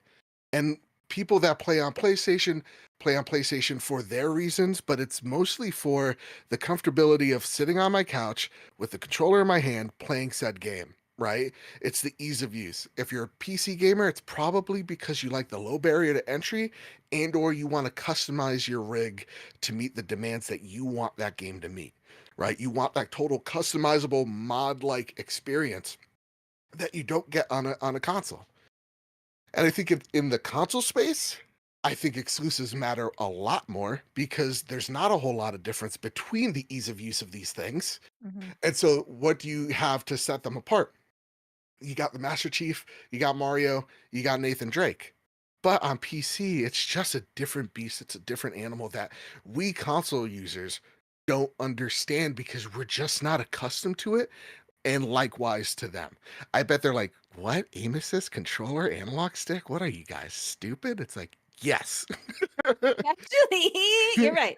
Actually, if you're right. anybody is stealing a PC gamer, though, it's going to be a Nintendo with the Switch or a Steam Absolutely. Deck or something like that. Like, it's not going to be an Xbox or PlayStation. As The pipe from console to PC, strong. PC to console, not strong. Meg says in chat, talked to PC gamer coworker into getting a PS5, and he did. Then he ended up just giving it away a few months later. Because That's my brother. We gave him an old PS5, and he played one game on it because he couldn't play it on his PC. And then it's got dust. It's never turned it on since. Yeah. Yep. Salute. And I get it. Anyways. Look, you can play PC games with a controller. I understand. Get these PC players off my lawn. Reese says, "That's me. That's me. I Shake don't my know, man. Dr. Pepper can at you. Get these PC players off my lawn." Tell that to the Ubisoft rep that was helping me play Assassin's Creed. The 5 minutes of me trying to hook my controller up to my PC like a dumb old man, not knowing how Discord works. It was embarrassing. But listen, Kyle, Yeah. we got some quick news after this, okay? Okay. And I want a yay or nay on this one. So Kyle Stevenson, read the last major news. Oh boy, did I scroll too far? Perhaps. I don't know Oh, where I yes, am anymore on this document. Yes, I did. So I took There's so the much, I'm sorry. rumor has it as part of Flash News, so Fair my enough. apologies. Mike Straw over at Insider Gaming writes, the next God of War game is reportedly centered around Egyptian mythology. The next God of War game could be making its way to Egypt, according to a report from Daniel RPK. Sony is currently casting for Middle Eastern actors for a new game. Quote, Sony is casting Middle Eastern actors for an unknown AAA game, which is likely to be the next God of War that explores Egyptian mythology, the report says. It's important to note that this information hasn't been confirmed or independently verified by Insider Gaming. Until that happens, please take this news with a grain of salt. Ooh. give me that grain, baby. Give it to me. I love it. Give it to me right now. I don't care. I want that little nugget of hope. Give it to me. Well, Katie writes in, good day, you lovely trio. Hope we are all well. This week, we got some rumors and details regarding the next God of War game. Very interesting to hear on where you think the series will go. Will Kratos still be in the spotlight, or will we follow Atreus? I personally feel like Kratos' journey is done. I don't mind following Atreus.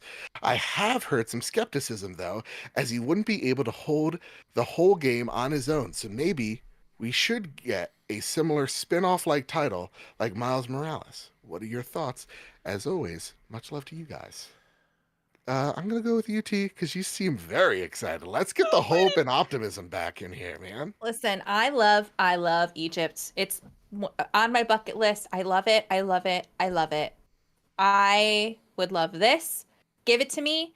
I personally would prefer to stay with Kratos because while I'm not an Atreus section hater of the last game like a lot of people are, it still wasn't my favorite in comparison to Kratos. So I would hope this is still a Kratos-centric game, and then, like Katie says, we get an offshoot, a different, smaller game for Atreus.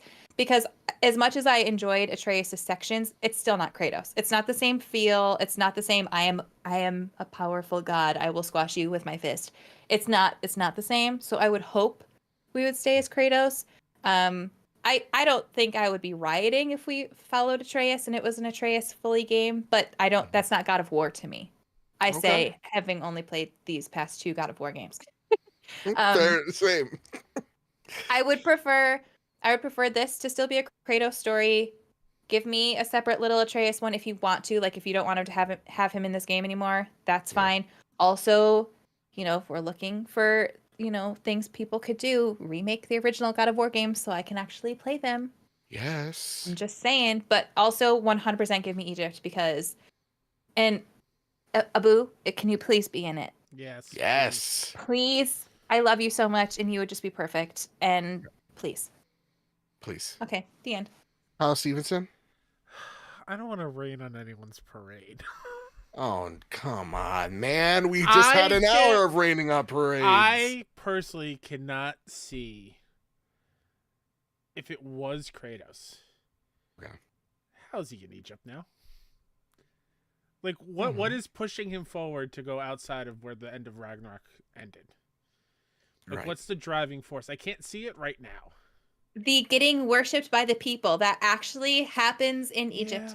That is fair. How does he get to Egypt? I don't know. Yes, I just don't want it to be so far-fetched and like, I still don't truly believe how he got to the Norse world, if I'm totally honest, after 3. I would very much like, I mean, I love Egypt. I think it would be dope. I just don't know if the story makes sense in my head at this very moment of seeing how he can get there.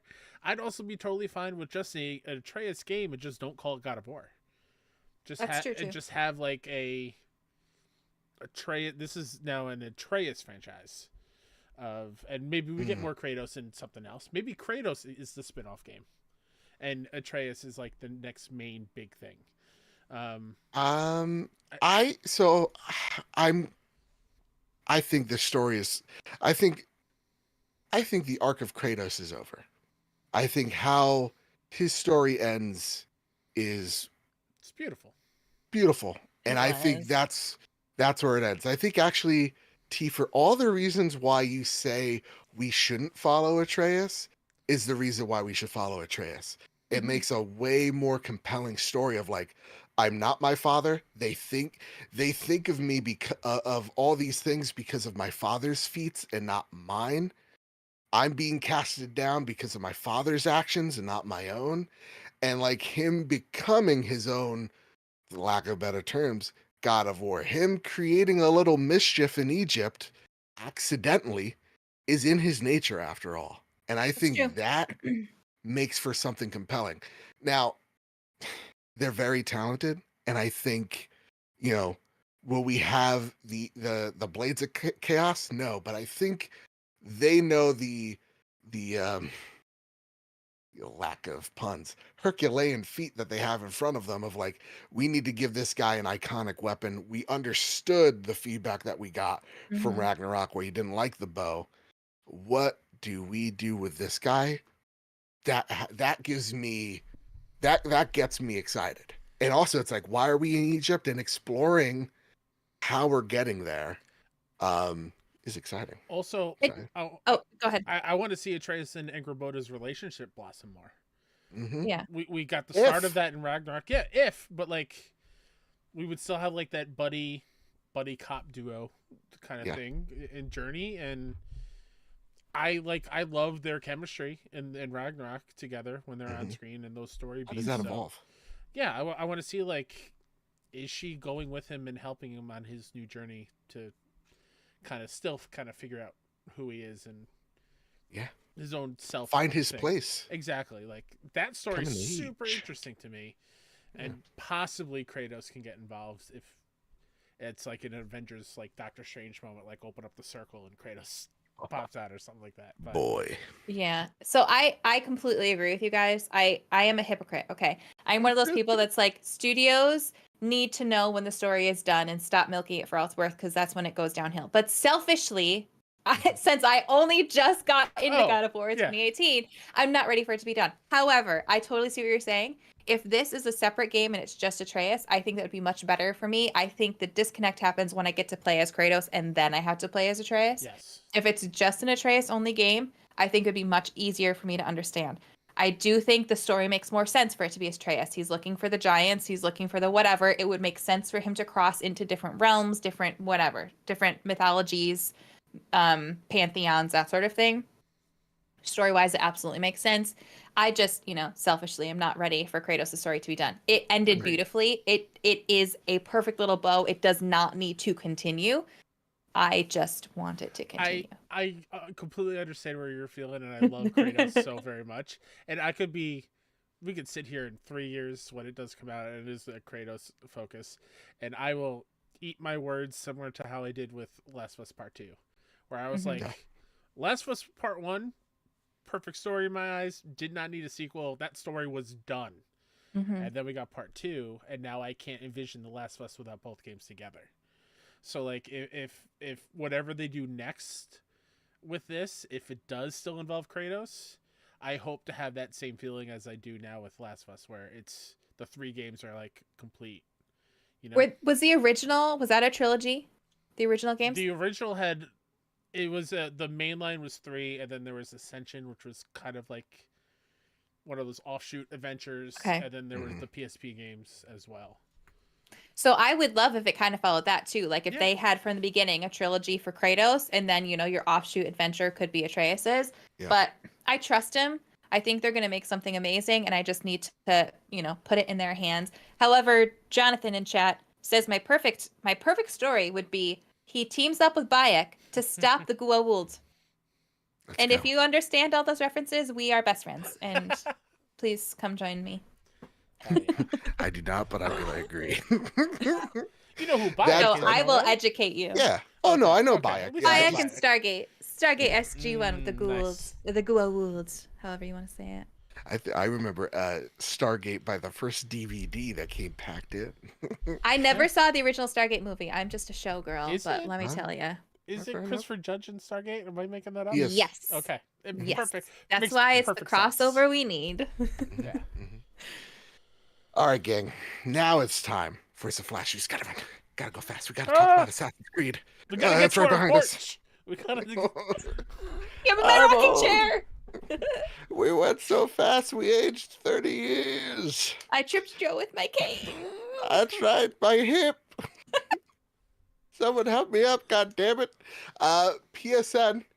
Hey gang, have you seen this? Heard about this? PSN account now optional for PlayStation PC games.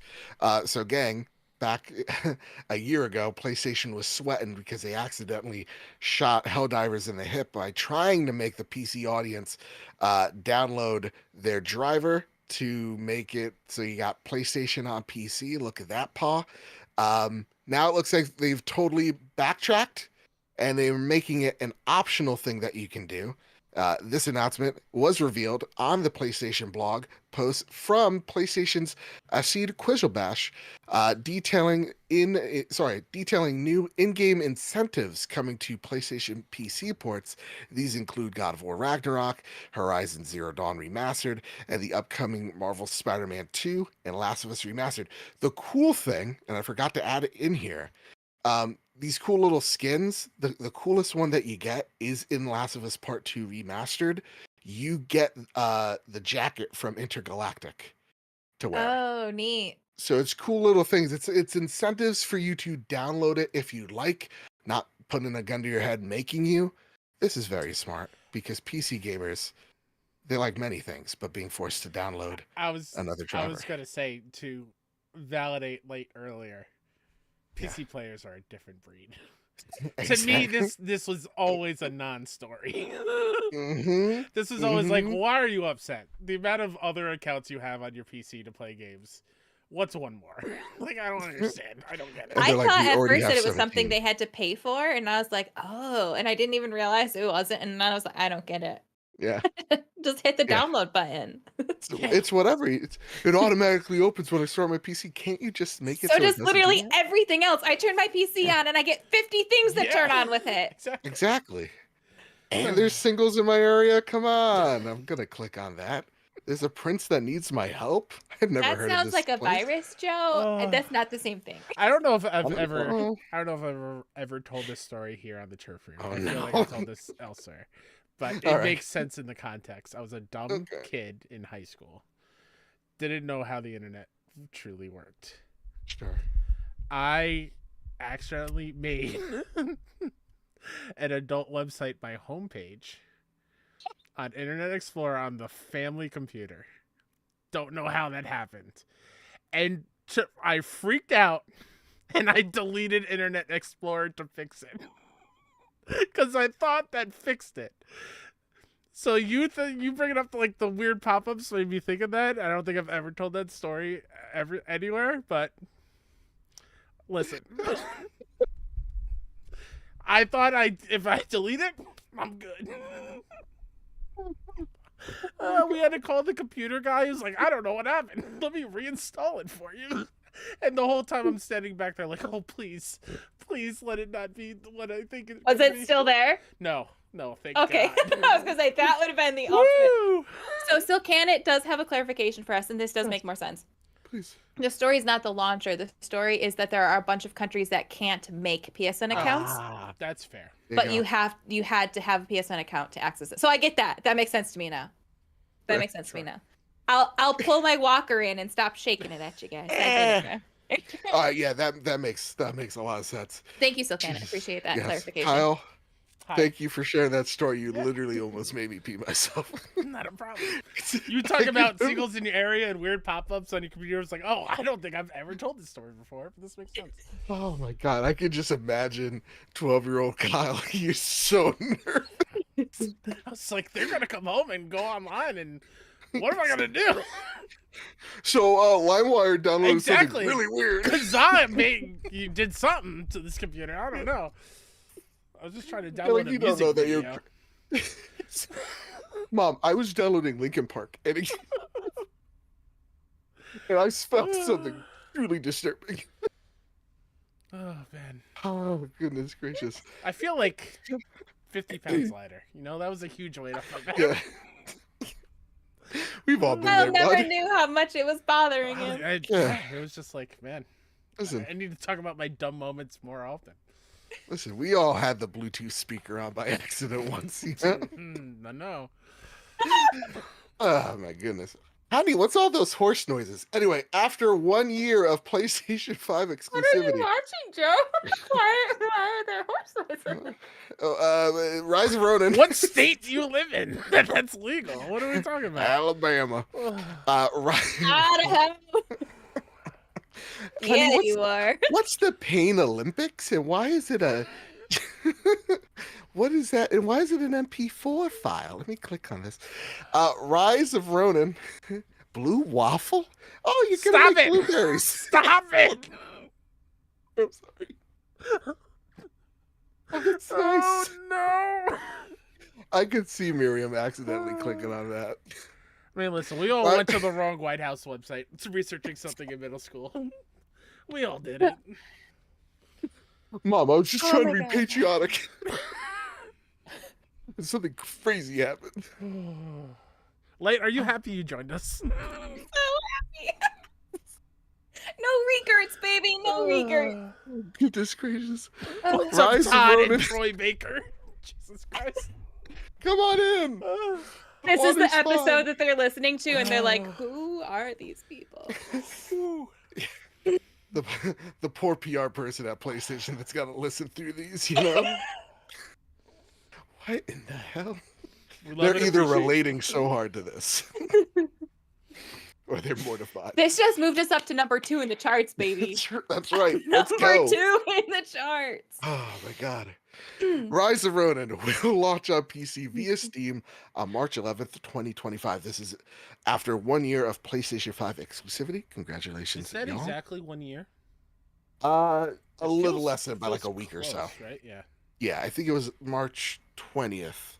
I don't know why my brain remembers that, but not my birthday. Whoa, March 22nd. You were pretty close. Hey, look at that. Okay, here's a serious one. PlayStation has announced it will stop offering PS4 games as part of its monthly PlayStation Plus offerings. This comes from the blog. Starting in 2026, at this point can't come soon enough. 5 years from now. Yeah, pretty much. This week's felt like a year. PS4 games will no longer be a key benefit to the service, with Sony instead turning its focus to provide PS5 titles. Quote, as many of our players are currently playing on PlayStation 5 and have shifted toward redeeming and accessing PS5 titles from the monthly games and catalog benefit, PlayStation Plus is also evolving with this trend and will be offering PlayStation 5 titles through the monthly games and game catalog benefit starting in 2026. Adam Mitchell over at SIE, Director of Game Services and Content, stated, as we shift to PS5, PS4 games will no longer be a key benefit and will be occasionally offered for PlayStation Plus monthly games and game catalogs starting in July 26. We may still provide titles that can be playable on both PS4 and PS5 consoles after this date. This move won't affect PS4 monthly games that players have already redeemed on PlayStation Plus, which will be accessible as long as they remain a member. Also, Sony today revealed that February's PlayStation Plus Essential games, they are Payday 3 on PS5, High on Life, PS4, PS5, and Pac-Man Repack, PS4, PS5. Yuna writes in, hey guys, hope you're doing well. So with the latest PlayStation Plus announcement, they have announced that starting January, PS4 support for giving out games will be ending. What are your thoughts on this? And what are your dream games that you want them to give out before PS4 support goes away for the foreseeable future? Good question, Yuna. So gang, I'll go with you, T. What's your thoughts on this? Because your eyes blew up when you saw this. Excuse me. Yeah, go It for just seems silly to announce it. Like, why open yourself up to this criticism and hate? Here's the thing. You could have stopped doing this without saying anything and no one would have batted an eye. Because they You would have think been like, so? oh, I don't think people would have really noticed. I think they would have been like, oh, this month is this game, this day in this game. I don't think they necessarily would have noticed, like, wait, we aren't getting any PS4 games anymore. Maybe I'm naive. Maybe. I probably am. There's probably a lot of people that would have noticed it right away.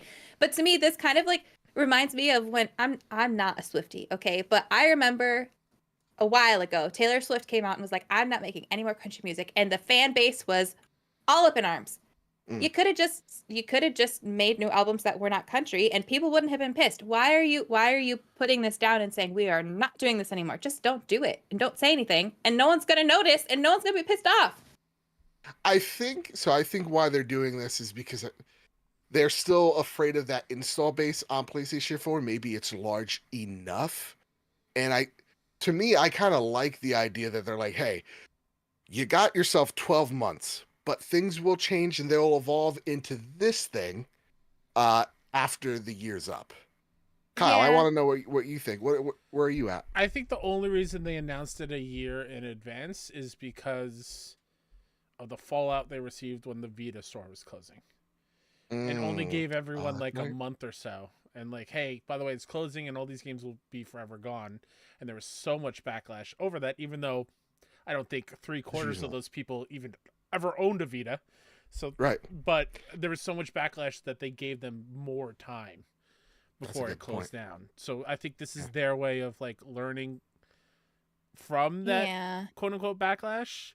I still think it's weird that it's this far out ahead because I also find it weird how in this one, Adam Michelle at Sony says, as we shift to PS5, this is year 5. What do you mean as we shift to PS5. And they had said from What? day one this was going to be just PS5 era, right? Like, didn't they say like, oh, these games, everything's just going to be on PS5? Yeah. And they got some flack for that, and they kind of adjusted. But I guess I just feel like how many people are still only playing on PS4? Is that number still a lot? So Maybe. Like at first I could see because no one could freaking get a PS5. Yeah. But it's been 5 years. Mm-hmm. Yeah. I think we're gonna find out that number relatively soon. I think. Honestly, I kind of forgot about the PS4 and forgot people are still Same. playing it, so that's my bad. Also, sometimes I forget about the PS5 monthly game. That's a very like privileged problem for me to have. Sure. Absolutely. Because the PS5 is really freaking expensive. So that was, my privilege showing right there. But I don't know. I feel like PS5's been out for this long. Why you should expect that as a PS4 player to not really be getting anything on the PS4 anymore. Yeah. How active are you on it? I can hear the there's so many pitchforks questions. being sharpened in the background, so I'm just gonna go hide now. It's like they did a great job at softening that blow when PS5 came out to PS4 users, right? Like they still had a PS4 version of Ragnarok. They still had a PS4 version of Horizon Forbidden West. Mm-hmm. They gave enough people, or they gave them an option for an upgrade, even though that was even a rocky start. But like we're technically in year 5. In November it'll officially be 5, but you know what I mean. Yeah, that's enough time to kind of like drop support a little bit from the previous gen and be like, all right, we're all aboard to PS5, because if you're not already on PS5, before you know it, PS6 will be here, or whatever is next. Who knows? To me, this just makes sense. And to follow along with, I believe it's Athene in chat. Mm-hmm. How long is PS5 going to last if we are now finally shifting to PS5, and it is year 4, year 5? Like, what are we getting? 10 years out of this thing? I would have assumed we were like halfway done. I love that question. Is the PS5 life cycle going to be extended?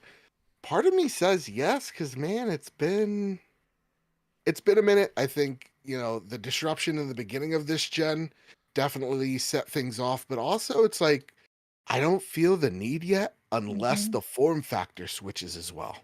And I think that's what the next iteration of, I think, like you hit it out of the park when you're talking about like PC and what gets people in. It's like, dude, it's the Steam Deck. So like I could definitely see PlayStation go along that route. So yeah. That said, gang, this is a little quick one. Tales of Kinzera Zao developers. Really oh yes. I'm excited for this lineup because I've had High on Life on my wish list, or like I've wanted to play it for a long time. Yeah. So I'm excited to play it. I'm down for like a silly, turn my brain off and just have a good time kind of game. Same. I want them to talk and make jokes at me while I'm shooting people. I want knifey. Yeah. Yeah, no, actually when I saw this, I was like, I don't hate this list. It's actually pretty good. This is actually a pretty good lineup. Like, yeah, Pac-Man, I could take it or leave it, but like, this is a game that I've been having on my radar, and I'm like, I don't know yet. And now it being out, yeah, I'm definitely going to give it a go. That said, Tales of Kinzera developer Surgeon Studios has announced it will partner with power publisher Pocket Pair for its next project, which will be a short horror game, which, rumor has it, or not rumor has it, supposedly coming out later this year. So, congratulations, y'all. This is really awesome. Indies supporting indies. You love to see it. Love it. Absolutely love to see it. Beyond Two Souls TV show in the works with Elliot Page producing. Very interesting, because they starred in this game way back when. Never played it. I just hear it's very weird. It's not my favorite. Not your favorite? And I thought Elliot wasn't a fan of the game and how they were portrayed. Maybe that's why they want to convert it to a show, because then they can kind of change that. There was also a very weird thing where like somebody either modded it or whatever, and they had like a nude model of Elliot in the game. Like it was very, very dirty and weird. Like I try to stay away from David Cage stuff now, but Fair. People are icky. Yeah. Yeah. Yeah. So yeah, that's okay. Because I was like, oh, this for me. I was thinking because I didn't know about all that back. It's just like, oh, they must have really liked the project and like they want to. Maybe it's like them going, no, I'm actually gonna rewrite this shit and do it my Hmm. way. It Like ha- if they like the overall story, but then just don't like specific aspects of how they're portrayed in it, I could absolutely see that. Yeah. it had a great premise from what I remember, and I could be mashing up so many different games because it's been a minute. Because it was a PS3 title, so it's been a while. Uh, there was a lot of timeline jumping, Mm. and it Mm, wasn't like in any order. I feel like, okay. and like it just That could make a it cool felt show, though. jumbled. Yeah, it would Yeah. make it. Yeah. It just felt a little jumbled from what I It's a little Very remember. timey Witcher wimey. first season. Oof. Oh, I Sorry, like that sorry. Doctor Who reference, Joe. I caught that. Thank you. It's the only one I know. All right, gang. This one's I think the last big story we got here. Okay. Mass Effect 5. BioWare doesn't require support from the full studio. EA moves some staff to other teams. This comes from Rebecca Valentine over at IGN. EA has announced it's restructuring Dragon Age and Mass Effect Studio BioWare, moving a number of developers onto other projects, and also for what we got out of the update, there are layoffs within EA and focusing entirely on the upcoming Mass Effect game moving forward. From a blog post, manager Gary McKay wrote that the studio is, quote, making this opportunity between full development cycles to reimagine how we work at BioWare. Quote, given this stage of development, we don't require full support from the full studio. He continues, we have an incredible talent here at BioWare, and we have worked diligently over the past few months to match many of our colleagues with other teams at EA that had open roles that were a strong fit. IGN understands that EA has already placed an unknown number of developments from BioWare into other equivalent roles within the company.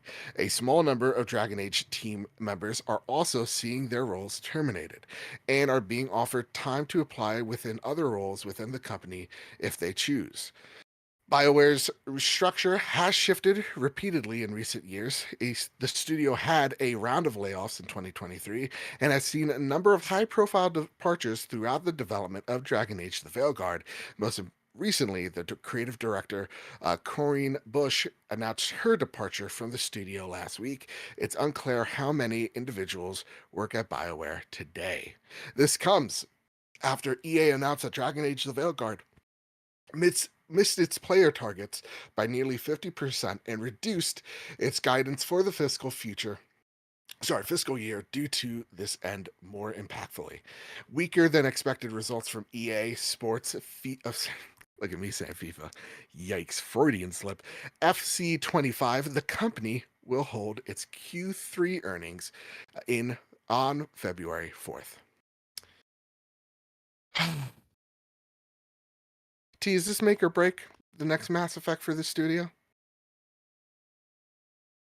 No, but it doesn't give me hope either.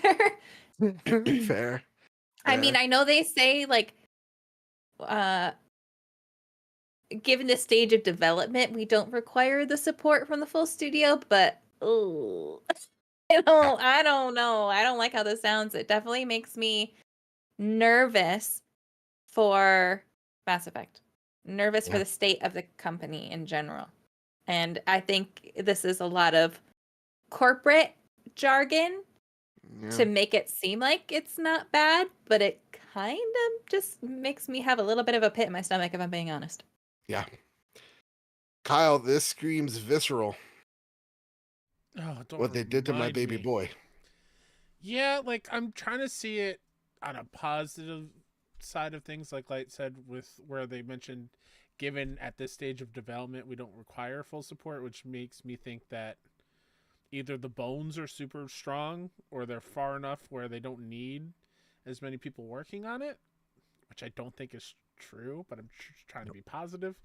But then you go to like, well, last week there were, or not last week, but like recently there were layoffs, Yeah. and those people are lucky enough to have, or were given a opportunity to apply in house at other places positions, but even then, like, I don't know. I just want them to be good. I think a healthy Yeah. Bioware is just good for video games, and that's coming from, I think, from what you guys have played and for what I finished. I love Veilguard. I Yeah. thought Veilguard is great, and I just want, I want Mass Effect to be really good again. Um, I didn't really dig Andromeda a whole lot. Like, I haven't Fair. even finished it, but Mass Effect 2 and 3 to me are like up there as some of my favorite games ever. Yeah.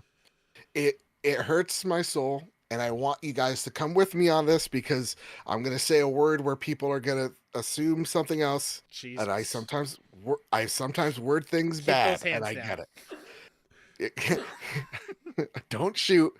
Don't shoot. Let me just say my piece. I think BioWare as a whole needs a culture shift within the studio.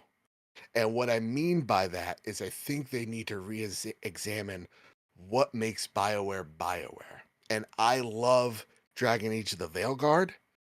I think it's one of my favorite games of last year.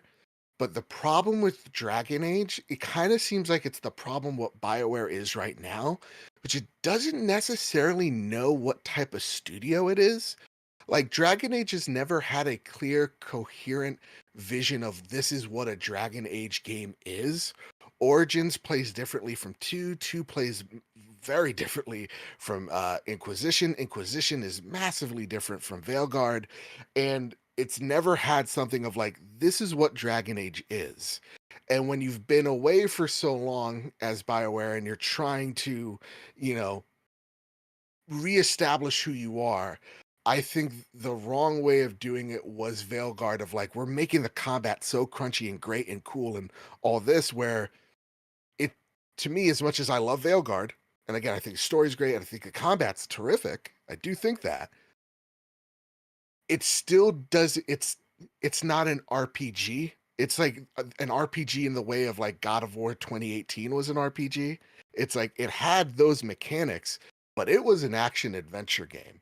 And when I played Veilguard, I could definitely see their inspiration was God of War 2018. They were wearing it on their sleeve and they're like, hey, this is how BioWare does it. But I just don't think the fans wanted that from a Dragon Age game. I think the canary in the coal mine was the change in art style, which gave folks the feeling of like, nah, this is not the Dragon Age that I know. And the problem with that assessment is Dragon Age art style has changed so much through every game, where I feel like a perfect reset would have been, hey, we know your favorite Dragon Age is either Origins or Inquisition. Most hardcore fans would say Origins. We're making this a turn-based RPG again. Deep RPG elements, 100 hours long, all that type of jazz. I think that's what I hope BioWare is reassessing with Mass Effect, because I do think everything's on the line when it comes to Mass Effect. And they hopefully understand that, hey, what makes Mass Effect sing? And what do our fans want from Mass Effect in terms of combat and RPG elements? Because when you see something like Baldur's Gate, and it's so incredibly, it is D&D on its sleeve, and it sells the way it sells. There is an audience that wants these type of games. We go back to the corporatization of video games, afraid to take that risk. You're seeing independent studios take those risks and get rewarded. Take those risks. The players want a return to form. Bring them that return to form. And I hope Mass Effect is that. I'm just afraid that, again, it's the reason why I was afraid of like where the PlayStation studios are right now. It's like we still have Anthem in BioWare, where it's like really great action, but very surface level when it comes to not so much story, because I really do like the story of Vanguard, when it comes to the RPG nature of BioWare. So that's what I mean. Okay, when I say culture change, I'm not saying any of that stuff. It's, hey, RPG. Let's do it. You're BioWare, gosh darn it. Let's get out there. Okay, Last but not leastly, this was announced last week, right before the Platties stealing our thunder, Ted. Come on the show and talk to us about why you had to announce it last week. It was announced that Insomniac president Ted Price will retire in March, more than 30 years after founding the Spider-Man and Ratchet & Clank studio. His departure, Insomniac veterans Chad Dezern, Ryan Schneider, and Jen Hang will set up their current roles and serve as co-studio heads. An animated Ratchet and Clank film that was released in 2016, and while it was reviewed poorly and flopped commercially, gosh darn it, Schneider told Variety the team is interested in more opportunities for game-to-screen adaptations. Quote, I think the Ratchet and Clank film from several years ago, and we kind of got an early start on that. So, of course, we're interested in that kind of thing. We love Ratchet and Clank in particular, he said. Ooh-wee, ooh-wee. Give me a Ratchet and Clank Netflix show. You know? You gave it to Spyro. Why can't you give it to us? Is this a Spyro show? Yeah. Really? Yeah, there's like I feel and a like I Sonic would've one known as well. that. I know there's a Sonic one. Yeah, and there's like one called Sonic Boom, and he's in a Costco. Single stop. I'm gonna let that one go. Oh, Skylanders Academy. Yeah, okay. There you go, Skylanders Academy. So yeah, dude, let's do that. I want more kids to know who Ratchet and Clank are because they were so impactful in my childhood. But nonetheless, Ted, you will be missed, sir. You know, the one thing I think that we could give Ted Price a whole lot of credit for, and I'm sorry I'm making this all about me, but like the culture within Insomniac would not be where it is without this man. And it's awesome that he lets his creators be themselves and put themselves in their video games and just create such an open, diverse, and just caring culture within Insomniac. They're fucking awesome. Ted Price. Yeah. Thank you. I want to personally say thank you, Ted, not only for Spider-Man and Ratchet, but like y'all know, Resistance is one of my favorite series of all time. And I wish it would make a comeback. Who knows? It might, but that was amazing as a PlayStation only person. And I get it. It's nowhere near the same level as Halo. It was nice to have that kind of experience on my ecosystem. That's even right. if it was like a fraction of what it was. All right, Kyle, let's talk about this reveal. You say it's super huge, and I'm going to get a prop out for this. Oh, okay. So I did want to add this in because everyone knows I'm a huge MLB The Show fan, as I'm wearing my hat. We finally got some news on it. It's going to launch on March 18th on PlayStation 5, Xbox Series X and S, and Nintendo Switch. But interestingly enough, it's not going to be on any subscription services this year. So no Game Pass like it has been for the last couple of years. And then early access begins on March 14th if you want to purchase the digital deluxe edition. Why are you bringing out a Nerf gun for MLB The Show?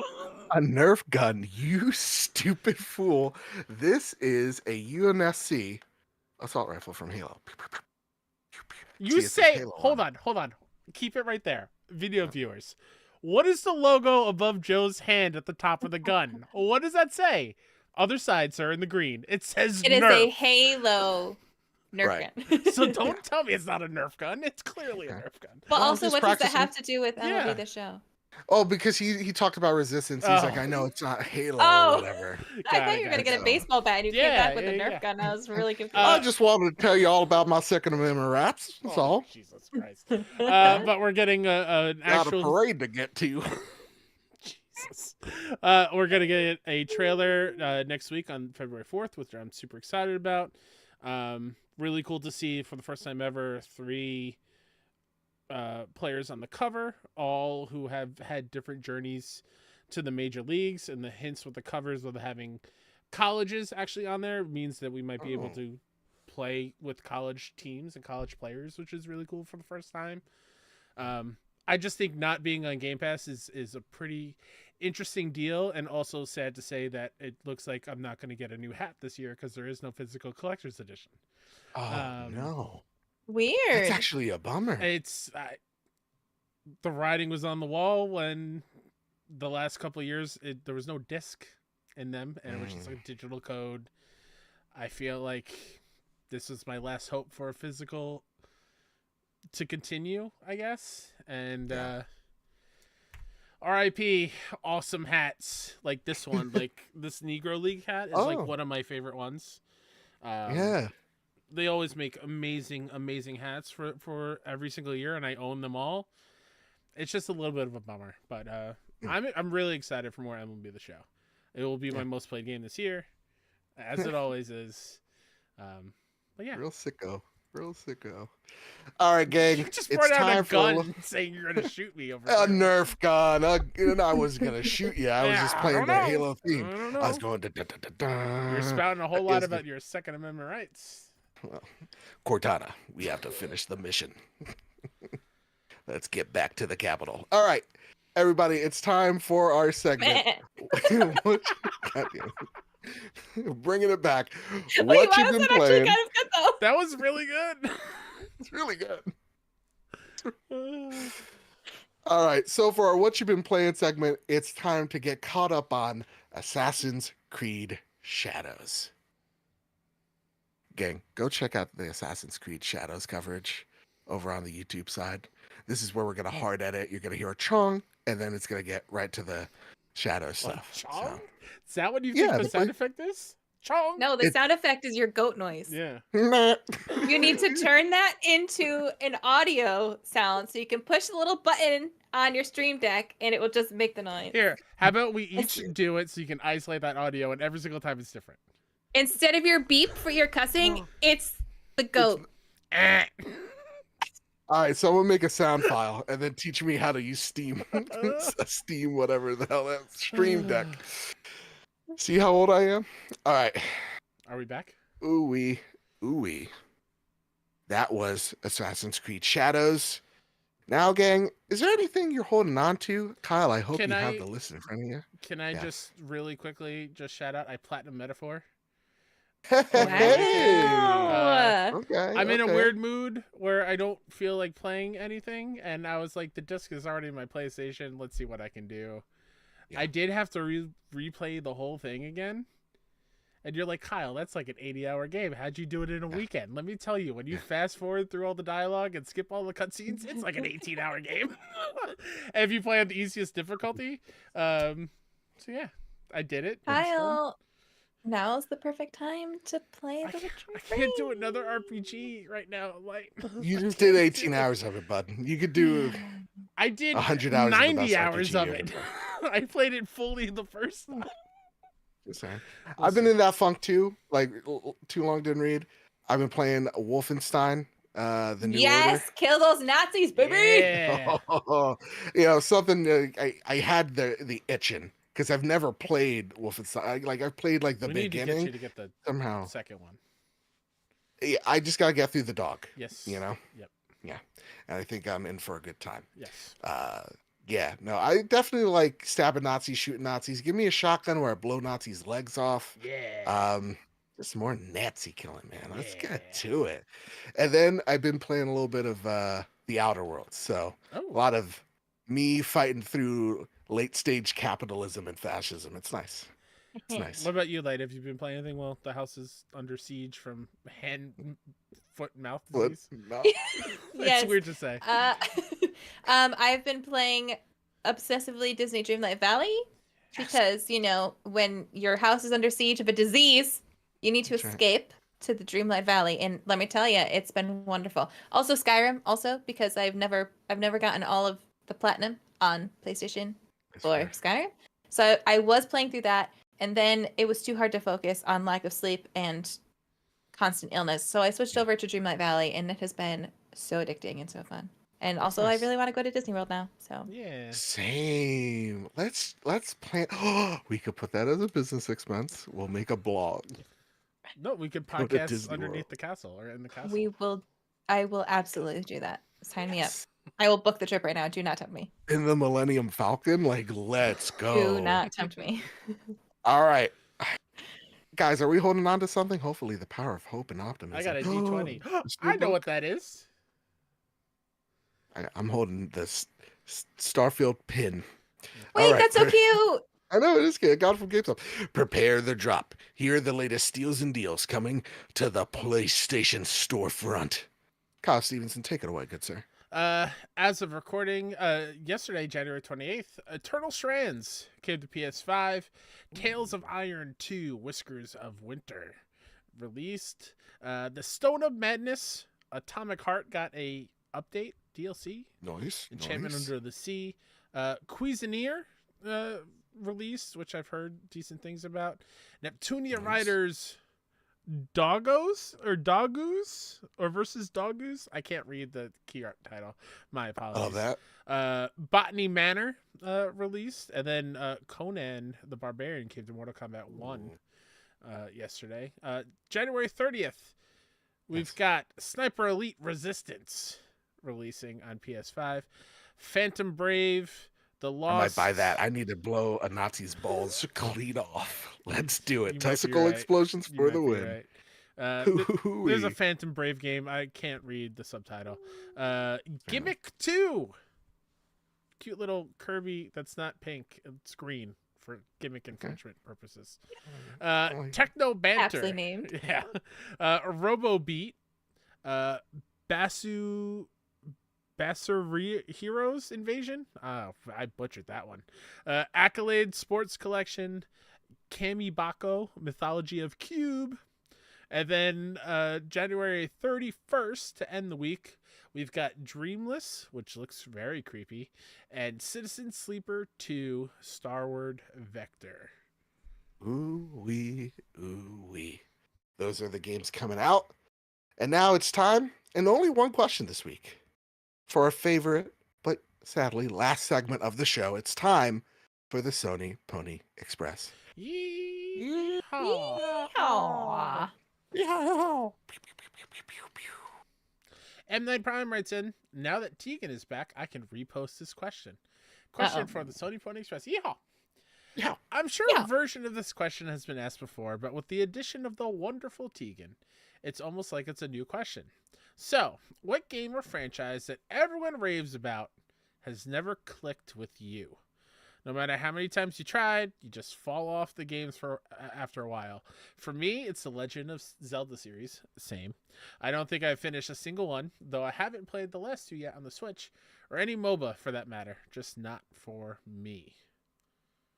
So we'll do that one first, and then there's a two-parter here. Has there ever been anything, Teegan, that you just like? That one series. It's okay. We listen. We're not judging. We listen, but we don't judge. Elden Ring. Ring. I can't do it. I can't do it. That's fine. I don't get it. I've fried too many. I've fried too many brain cells with this baked blonde. It's not. No processing going on there with Elden Ring. Oh, that's cool. That's cool. That's cool. Will we still play Night Rain together though?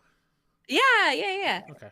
Absolutely. If I have you guys carrying me and telling me where to go, I can do it. Sure. But just leave me to the open wilds and tell me, have fun. I don't know where the fuck to go. What am I doing? I don't know. That's my issue with Get my ass kicked by some dude on a horse. Yeah. I don't know. That's my issue with Breath of the Wild. It's just like I need some sort of like where to go. Yeah, I started Breath of the Wild too. Gave up on that because I was supposed to find some tower with some binoculars. I couldn't even do that. I don't know. Where am I looking? So what am I? My weapon kept breaking? No. Not for me. Weapon degrading.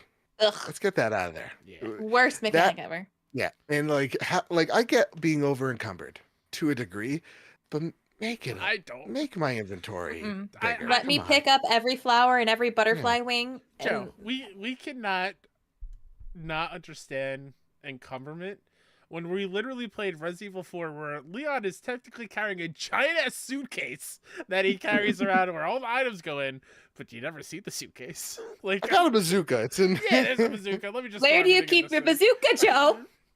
horizontally in the suitcase. Listen, have you seen my backdrop? I cannot be held accountable for all of the collectible things you can let me pick up.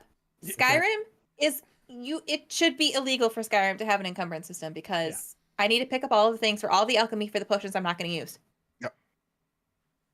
God bless. Dang it. Follow-up question for Teegan specifically. Oh God, the pressure. When you had your mini you, your child, What games did you play? I remember the games I was playing when my kids were born.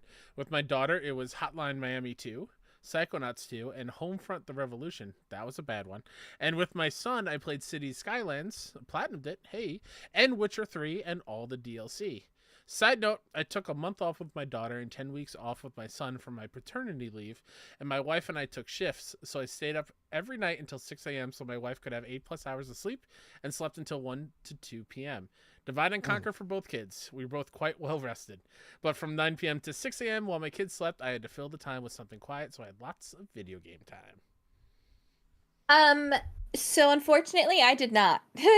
My daughter, well, this might be TMI, but I breastfed my daughter, and she had awful cluster feeding. So basically, she would need to eat every 10 minutes. And my husband can't do that. So, there are certain things that I produce that he does not produce. And I like your I husband did though, not. like trying to give it like an effort. Honey, it's just not. I'm trying. It's just not working. I don't know why. And I couldn't even pump because it was just all the time. It was rough.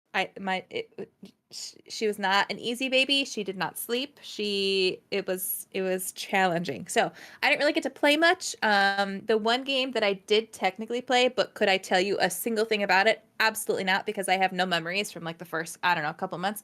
The new Halo had come out. Hey. I technically played that and beat it. I could not tell you a single thing that happened in that game or what I did. That's fair. So I don't even know what life was at that moment. It was just a blur. My husband beat a lot though. He beat a lot because he would also be up, but he couldn't really do anything because she was attached to me, literally, and he beat a lot of different things at that. I'm pretty sure he platinumed Valhalla at that moment. I think he did a Witcher run. I don't know. There's a lot going on there. I think I beat Halo. That's all I got. Fair. That's fair. Listen, as like a, I guess like a uncle, but like one of the friend uncles, you know what I mean? Like non-related, whatever. Like it's been so. Use the right term. The Funkle. The Funkles. Dude, these babies. It's hard to play game. They're so cute. You just want to stare at them all the time. So the trick is, because this is what I would do with my nieces and now my nephew, even though he's growing out of it, it makes me very sad, is I love when they fall asleep and they're on your chest and they're beautiful and it's so loving and relaxing. For me, when they fell asleep on me like that, that was when I would play games. Because I could literally just hold them on my chest and then have the controller like on top of them or below them. That's fair. And just kind of like, so there's a lot of MLB The Show time with my nephews and nieces on me, and I think Last of Us even. So like I hope that didn't like wiggle into their brain while they were sleeping. So but yeah, it's a beautiful moments. I love them.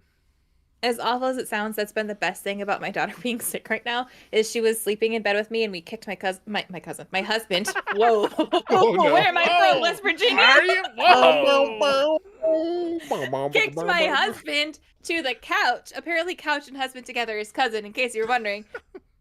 Kicked my husband to the couch so she could sleep with me, and the only way she would sleep is if she was actually physically on top of me in some way. So on my leg, on my chest, on my arm, whatever. And it was just, did I sleep? No, but it was the cutest little thing. Nobody understands it until it happens. It's like the best feeling. I just love her so much.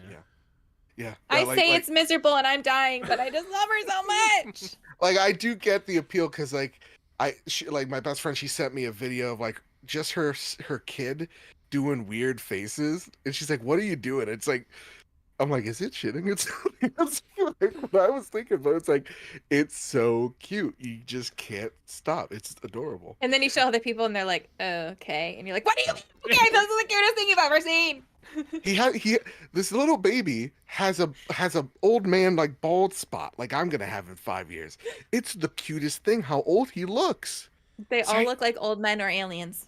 Dude, so cute. Oh my goodness. Like they are such gifts for my entertainment. Like I put it out on Blue Sky last week of Owen telling me he wants to kiss Amy from Sonic because he loves her so much and wants to punch Sonic because he can't have her. I'm like, Owen, what's going on, dude? No. That's not how we do this.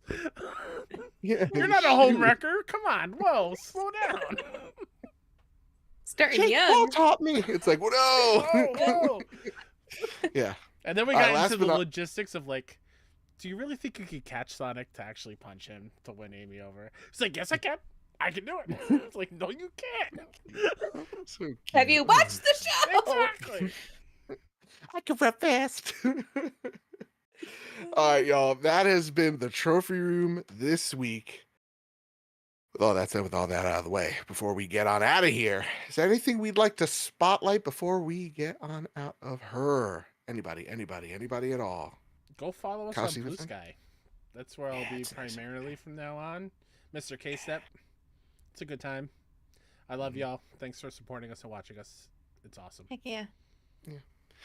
And you can follow us over on PS Trophy Room on Blue Sky. You can follow us, the video version, over on youtube.com/PS Trophy Room, or search the Trophy Room, a PlayStation show. I got a new video coming out next week. Very excited about that. Getting to a strong cadence. Love to see it. And if you really love this show, head on over to patreon.com/PS Trophy Room. You can support us there. If you can't, that's no big deal. Head on over to Spotify or Apple Podcasts. You can rate this show 5 stars. It really does help us out. So with all that said, with all that out of the way, everybody keep your wits about you, keep hunting, and keep playing PlayStation. See you guys. Bye, everybody. Love you.